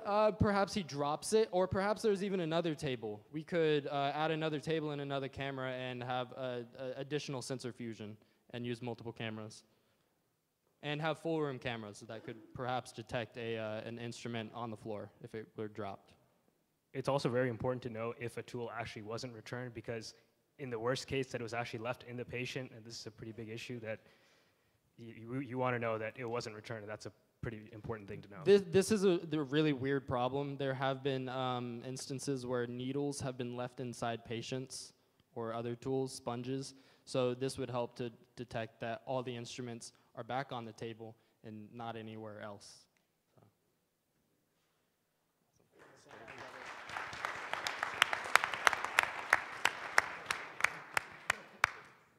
All right. So the next project is about cloud computing. Kubernetes Connect, a simplified approach for managing Docker images on clusters.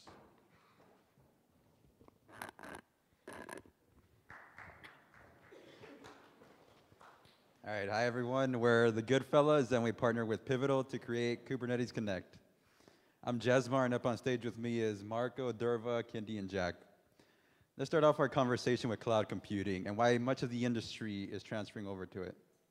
In 2018 alone, $175 billion were received just for cloud services, and there was a 21% annual growth.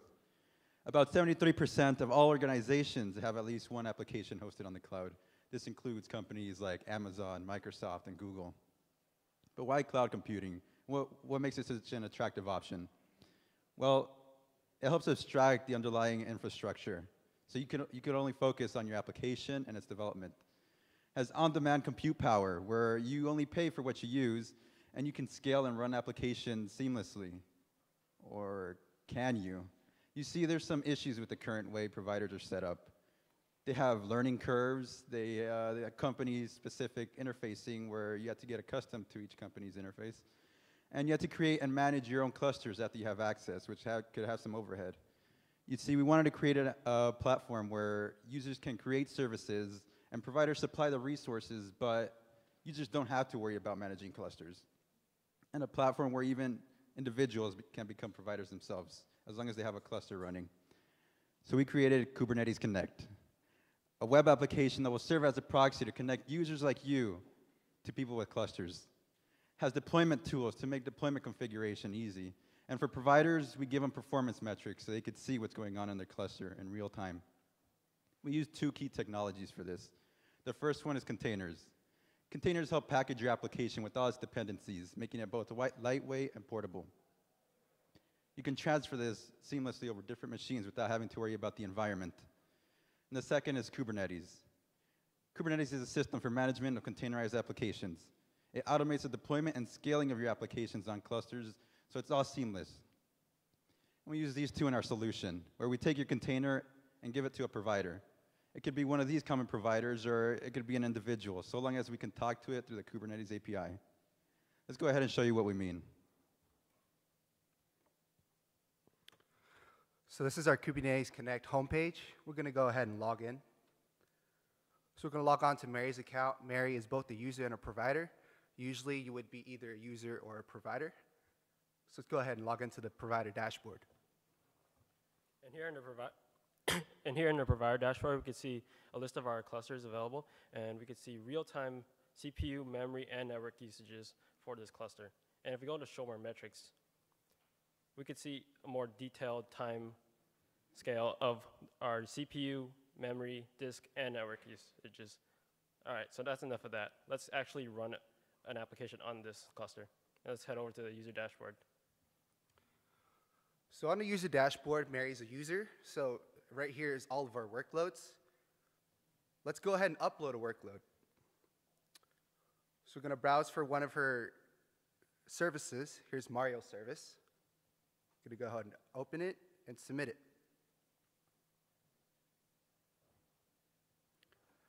After it submits, it should go back to workload, and we can see right here that the Mario game is in deployment. We can go ahead and hit get status. Sorry. Right there. And you should see that your request to expose the application is still being processed. It should be ready soon. So we wait for that to set up. Let's go ahead and explain a little bit of what's going on in the back end. There's two key interactions, the one the user has and the one provider has. We need a cluster first, so let's go ahead and look at the provider. When the provider uploads a cluster, we go ahead and store this information inside of our SQL database. This includes access information, so we can talk to the Kubernetes API later. We also added to our metrics cluster, which is responsible for scraping all of the clusters through a Prometheus instance. We aggregate this information and send it to Grafana, which actually populates our dashboards. Now let's go over to the user side. When a user uploads a container, it's a config file. It looks something like the one above. It's a YAML file that contains important information like the kind of deployment, how many replicas they want, and the application they want running in the container. We go ahead and parse this and send it over to our load balancer, which selects a cluster for us based on the performance metrics it gets from the metrics cluster. Once we have a cluster, we go ahead and connect to the Kubernetes API and send it our request. Let's go ahead and check up on our container that we sent in earlier. So back on Mary's workloads, we can go ahead and hit get status again. Just double check. And we can see that her application has been exposed on this IP address. We also see two spikes, CPU usage and network I/O. This is when we uploaded her service up into the Kubernetes. So we can go ahead and hit this link right here. And we do see that Mario has been uploaded. You can go ahead and play it.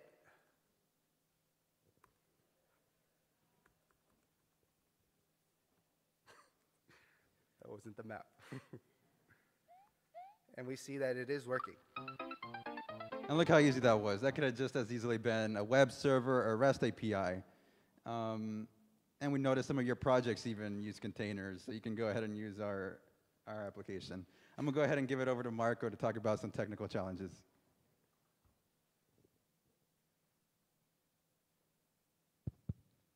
All right, so our group had a few technical challenges. The first one was accessing the Kubernetes API of multiple clusters. We had to figure out what information was necessary and how to configure our client to point to the right cluster for each call. The next challenge we had was designing a way to pull metrics from each cluster.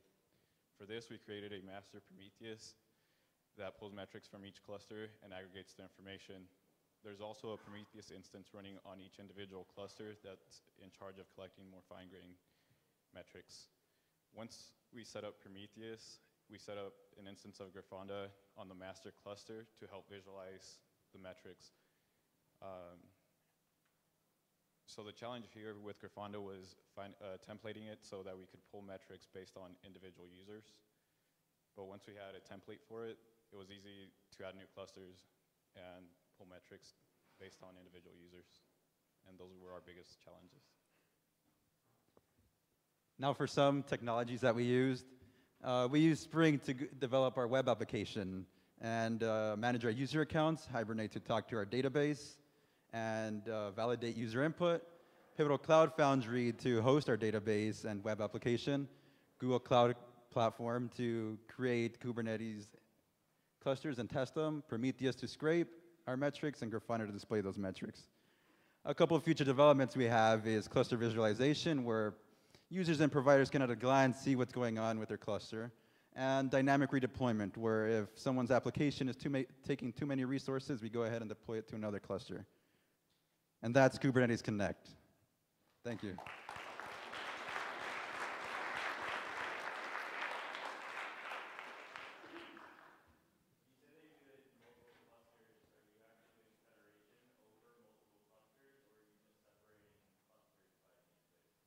No, it's federated Prometheus. So are you talking about?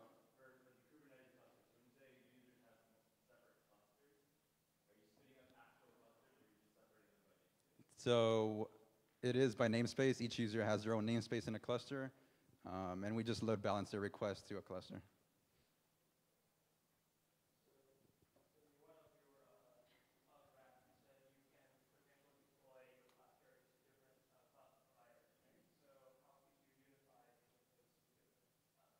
It's just we use the Kubernetes API, so if it's a Kubernetes cluster, we can go ahead and talk to it.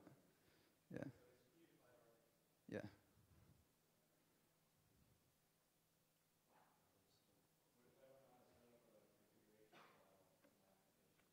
So our application actually has a YAML builder where if somebody doesn't know how to make a YAML file, we go ahead and build that for them. It just has some entries that you have to fill in and create the file. And we create the file for you and send it away.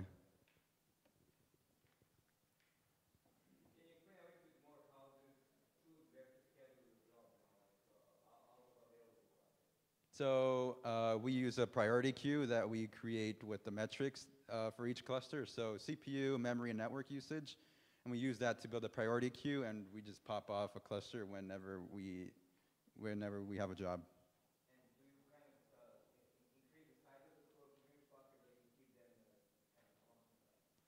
That's on the provider side. We don't manage the clusters ourselves, so it's just depending on the size of the cluster when it comes in.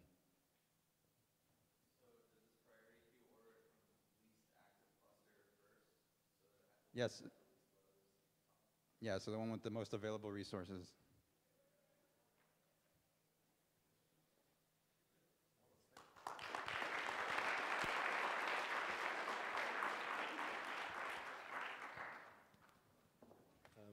I just want to point out the diversity of projects. I mean, there's so many areas that are covered here, and the reason we could do this is, I think, the industry collaboration. There is no way that Chandra and I can come up with all sorts of this diversity of projects. So it works out great for us and students, I think, and hopefully also industry mentors get some interaction with our students. So we are very happy the way it works. So we have 2 more projects to go.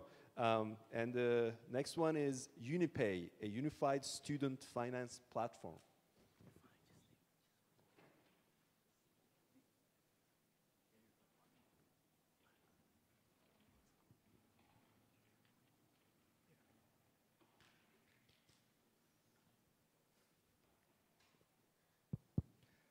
All right, how are we doing today? Still there? We're Team UniPay.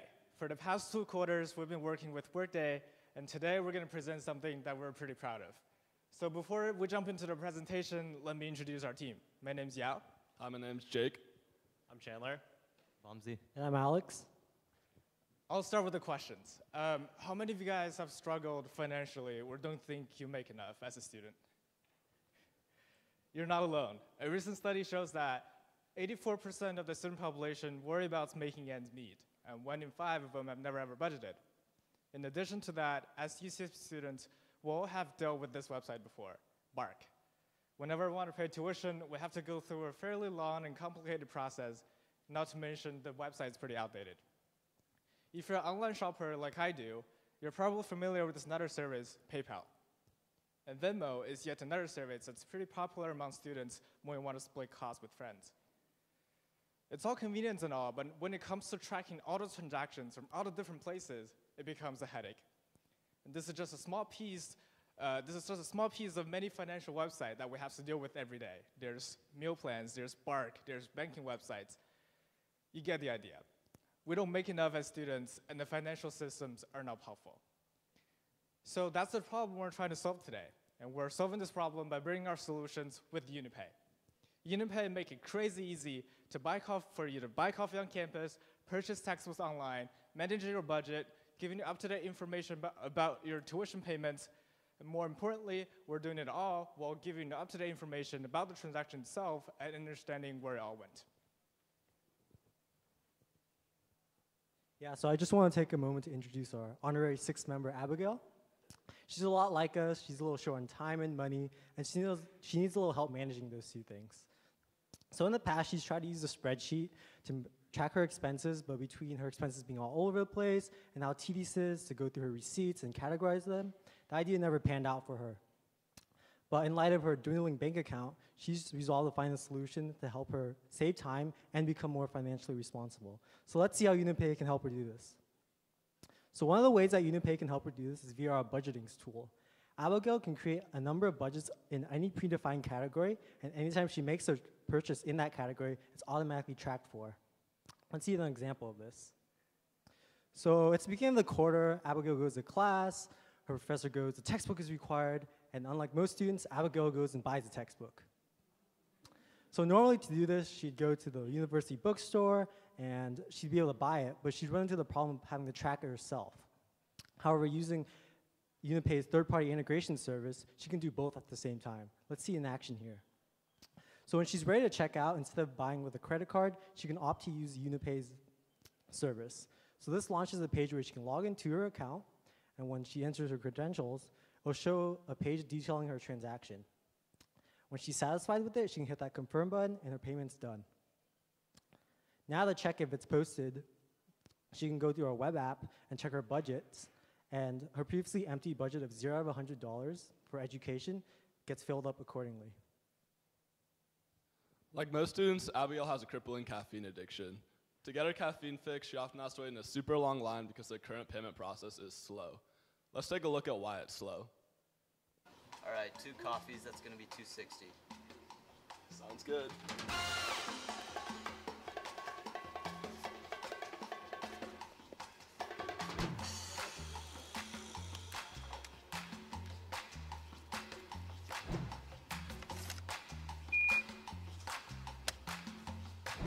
Yeah, you're gonna have to try that again, please.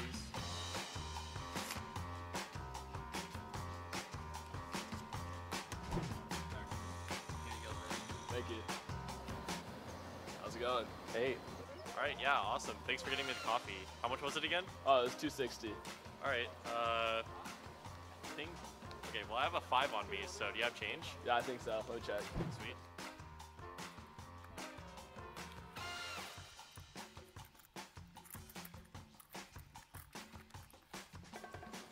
Cool. Here's a 5. And yeah, so take care. I'll see you around, Abby. Later.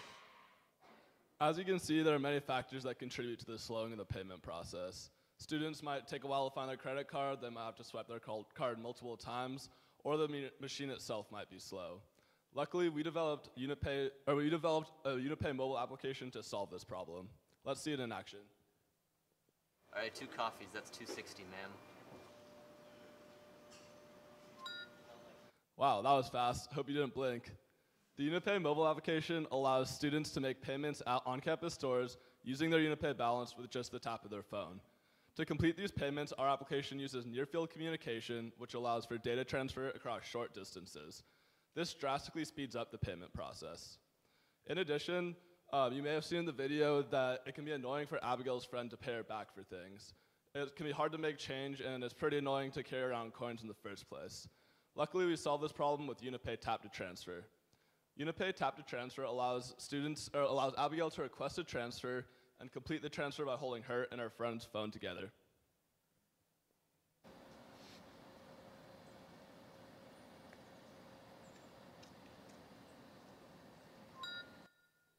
With both of these features, we've essentially made wallets obsolete for students. In addition, our application provides budgeting tools to help students make smarter purchases. For instance, Abigail set a budget for food and beverage earlier in the presentation. If she's going to exceed this budget with a payment, she will be notified by the application, as you can see on the screen, before she goes through with the payment.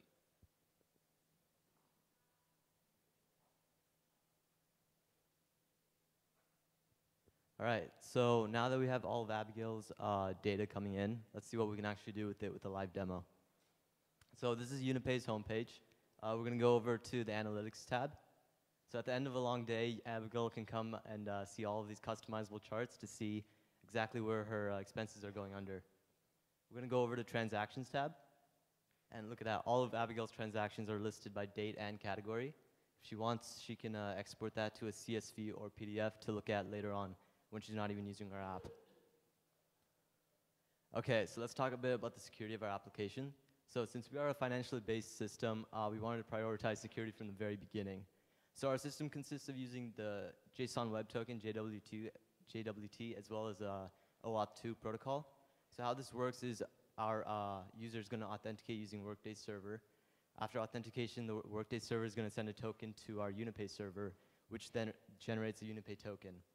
So essentially, we're being secured by 2 systems. And it's with that Unipay token that the user is going to be able to access all the information. It's important to note that only our client, the Unipay client, has access to our server. No other client will have that permission. And on top of that, any token that a user generates can only access their own information and no one else's. Since we are drawing information using Workday's cloud platform, we know that their side of things is going to be secure in conjunction with ours. On top of that, we also have a fingerprint authorization tool for our mobile app. So as a whole, our system is very secure. Okay, so as Alex mentioned earlier, we're automatically updating students' budgets as we see their transactions roll into Unipay. How are we doing this? So one of the big pieces of our backend technology that we're really proud to present is our machine learning auto tagger. We utilize a technology called GLOVE, or Global Vector Word Representation, which was originally implemented by Stanford's NLP group. What GLOVE does is essentially takes a large amount of words, in this case 2 billion tweets, and maps them into a vector space so we're able to easily recognize how words are related to one another. We then took our pre-tagged set of transactions and associated categories to use as a base to figure out what words are associated with what categories. This is perfect for a student like Abigail, because when she buys a purchase, or when she makes a purchase for coffee on campus, we're able to deduce that it's probably related to a food and beverage and update her budget on the fly. In the case that we're wrong, however, we give students the ability to go into the UniPay web app and update the tag manually. This has then triggered to our backend to go and update our model so we can become better predictors in the future. Another thing that we're really proud to present is our integration with Workday Cloud Platform. By integrating with Workday, it makes our app super scalable because we're able to pull any information from the university, such as a student's personal information, their tuition, lab fees, or any extraneous university fees directly in UniPay at the click of a button. All right, so hopefully today we'll give a good glimpse of what UniPay can do for students like Abigail. We went through our on-campus payments with our mobile application and NFC technology, our super fast tap to transfer between friends, and our seamless integration with third-party websites. On the backend side, we mentioned our data flow with Workday, our secure framework that we built up from the day one, and a super powerful machine learning tagger. With the unified system, we're able to provide students smart alerts, analytics, and a budgeting tool to help students manage their money more intelligently and more easily without the stressful overhead of keeping all the transactions from all the different facets of college life. Ultimately, Abigail doesn't even need her wallet anymore. So that's the story of Abigail. Before today, she would have to use Apple Pay, Venmo, Bark, Google Pay, meal plan. She has to carry cash, wallet, coins. But after now, she only needs a UniPay. Thank you.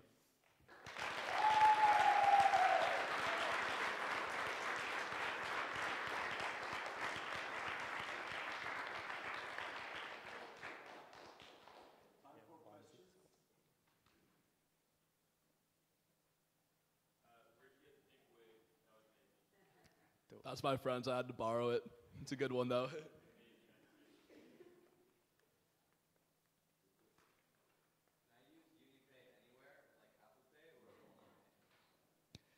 So it's whoever decides to get into our system. We've mentioned 3 ways of other parties can integrate with our systems, and if they decide to do it, it's really easy to do. Yeah.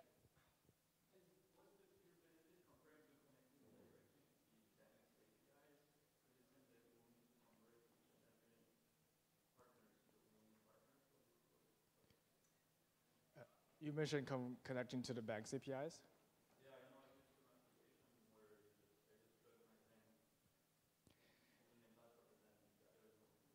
Yeah, so that's the problem I'm trying to solve, that the banks doesn't cover everything. So there's PayPal, there's Venmo, there's Bark systems, there's bookstore Yu-Xiang websites that doesn't just integrate with banks. So here we're trying to come up with solutions of unifying all of them, and then with the data of transactions of you have, we're able to provide smart alerts and budget informations of managing your money better. And in addition, we'd also like to, in the future, connect with bank APIs so you can draw in money from a bank to fill like your UniPay balance and then pay for things from there.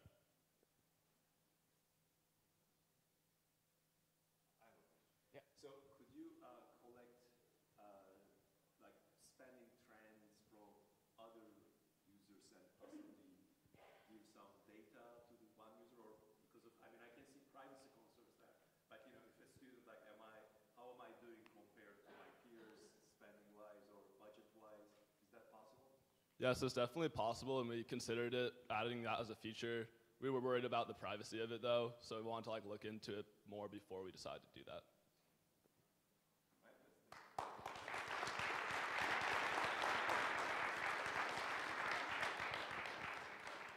All right, we have the last project, 10th project.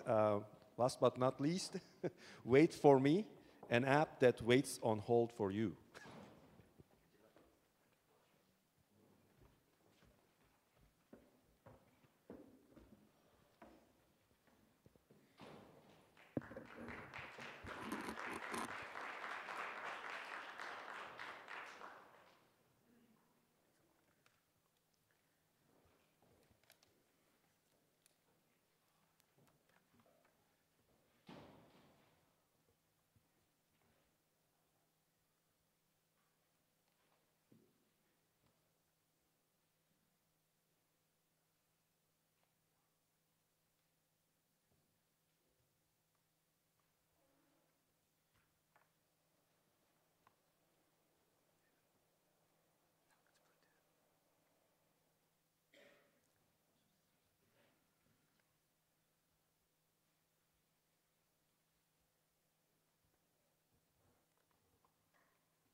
of our representatives are currently busy. Please stay on the line, and your call will be answered by the next available representative. The estimated hold time is currently less than 96 minutes. You are currently caller number 32, waiting to speak with a representative. Thank you for your patience. I'm sure many of you have heard this before. You call a business, navigate through their interactive voice response or IVR by pressing 1 for customer service, then 2 to speak with an agent. But before you get to speak with someone, you're put on hold. And waiting on hold sucks. As a customer, I don't like waiting on hold. I feel like I'm wasting my time listening to hideous music I can't stand. Sometimes I'll even hang up before I get to speak to someone. Many of you feel the same. 84% of customers put on hold will not call that business again. Businesses are aware of the issue but struggle to improve this aspect of their customer service, and it shows. 59% of callers will no longer utilize the business services after a bad phone experience. 60% of callers will hang up after being on hold for just 1 minute. And US companies lose $75 billion annually due to poor customer service, one of the main factors being having customers wait on hold for so long. So waiting on hold doesn't just suck for you, it also sucks for them. It is a big issue. Over half of businesses have IVRs, and over half of callers will try to bypass these IVRs just to end up being put on hold. That's why we have developed Wait For Me, an application that waits on hold for you.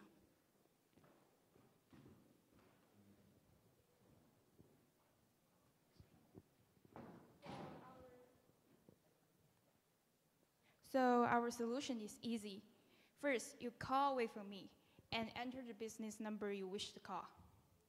If no agents are available, you can simply press *00 to let Wait For Me wait on hold for you, and then you will just hang up. Once Wait For Me detects offer using voice detection, you will trigger a callback. Eventually, you will be connected with an agent. So let's make a call now to see more about this. Okay, now I'll give a call to Wait For Me.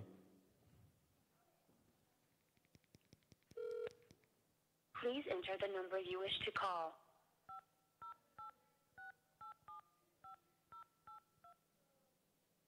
Forwarding your call now to 508-687-5082. If you would like us to wait for you, please press *00. Thank you for calling. Press 1 for business hours. Press 2 for customer service. All of our agents are currently busy. Your call is important to us. Please hold, and your call will be answered in the order it was received. So yeah, as we expected, we met a business IVR, and after I pressed 2 to try to connect to the customer service and get a business agent to talk to me directly, I was put on hold. But this time, fortunately, we got Wait For Me, so I can simply press *00 and, as you said, and let Wait For Me wait on hold for me. So let's do that. We will call you back when a business agent is on the line. And it hangs me up. So at this time, I can do whatever I want.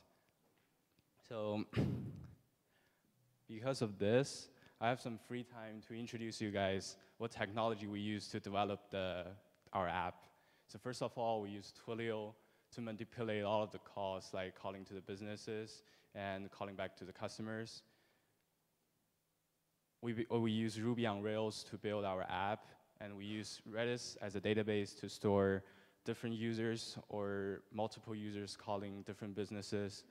And lastly, we deploy the app on Google App Engine.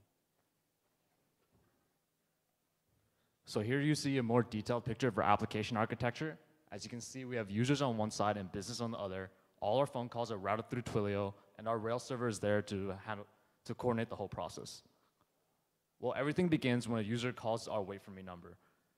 This tells Twilio to send a request to our server saying, okay, we've received a phone call, but how should we handle it? Well, the first thing we want to do is we want to get the number of the business the user wishes to call, and then connect the user to that business. So that's exactly what we do. At this point, the user and the business are connected in a phone call, just like any other phone call. But what happens when you get put on hold? Well, the user can press *00, and that's the cue for our server to drop the user from the call and hang up on them. Okay, so now only the business is on the line, and this is where the magic happens. We're constantly querying the audio using Twilio's voice detection service to detect when an agent is on the line. When we detect an agent is on the line, that's when we call back the original user. So now the user and the business are connected again, but this time we know an agent's on the line and there's no more waiting. Okay, now that's taken care of, let's get back to the customer on hold.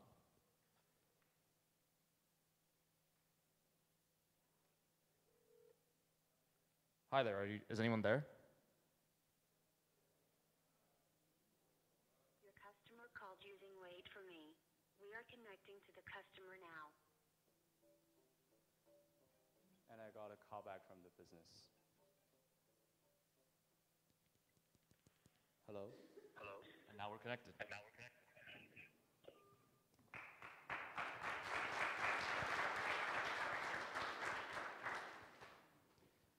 So as you guys can see, Wait for Me is simple and easy to use. All you need to do is call the business you want to reach, and Wait for Me will handle the rest and give you a call back once the business is on the line.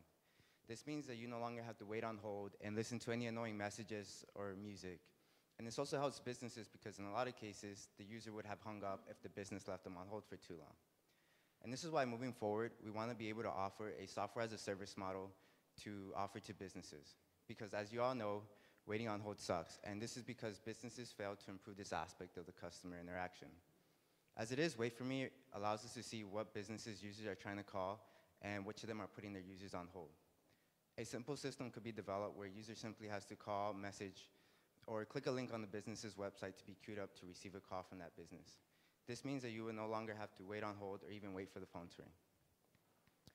But all right, there's one last thing I want to show you guys. Alexa, ask Wait for Me to call Andrew.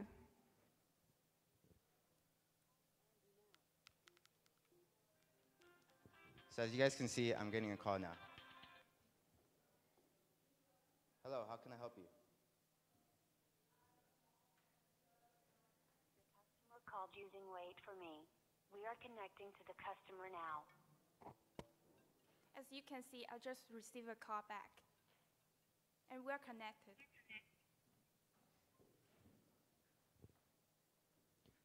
So Alexa integration allows for a hands-free user experience. This means you no longer have to look up the business number and manually enter into your phone. All you need is the name of the business, and Wait for Me will handle the rest and give you a call back once the business is on the line. This just as you saw earlier in our demo, the rest of the process is the same. Alexa integration simply makes our app that much easier and simpler to use. So this is Wait for Me, an app that waits on hold for you. Thank you for listening.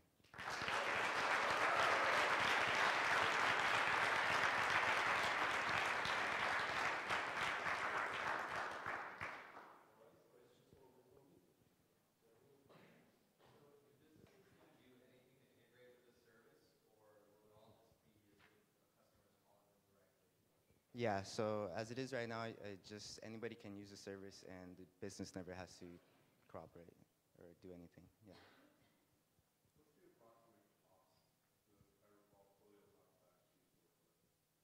Yeah, so that was one of the main things with using some other service. We're paying for the cost of the call, but that's why moving forward we want to work with businesses to help share that cost because it's helping the businesses in the end.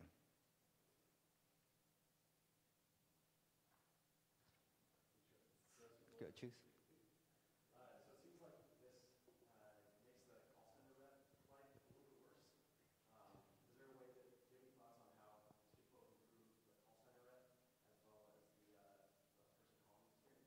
Yeah, so that's why moving forward we would want to incorporate or work more with the businesses. That way users can call and at the rep center, the representative would just have a queue of calls and can take them as they can. Yeah.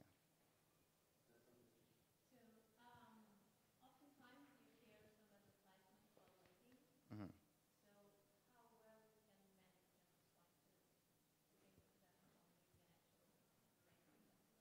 Yeah, so that was one of the main things, and considering like a lot of businesses have different ways they answer the phones. And so as it is right now, we just wanted to focus on a few main ones that we thought were most common, and then in the future work on developing systems that can handle more types of calls.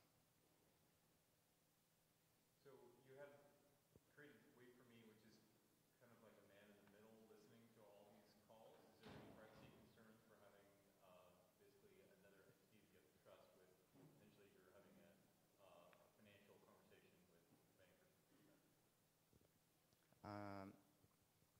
Yeah, so privacy would be a concern, but as it is, we would, yeah, just have to take extra precautions how we handle the calls and where the audio is being sent and who's being able to listen to that.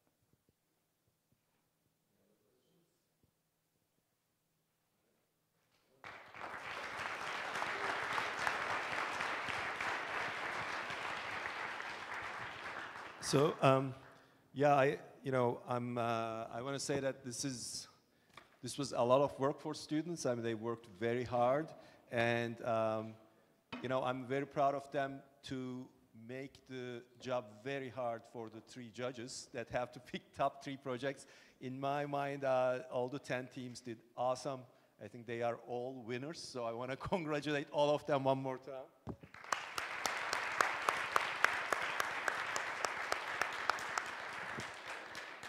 Now, we will have poster sessions starting at 12:45. So the posters are back there. The teams are going to be there. And if you have any more questions, you want to ask more technical details, you can grill them there. They're happy to answer questions. And during the lunch, so the lunch is, I think, going to be ready in a few minutes outside. You can try to hire these outstanding students. They are graduating. And then I think the poster session will be over at 1:30, and the graduate student presentations will start. I think that ends at 3:30, and at 3:30, we are going to, during that break, we are going to announce the top 3 teams. And thanks for attending the session, and enjoy the rest of the CS Summit. Thanks.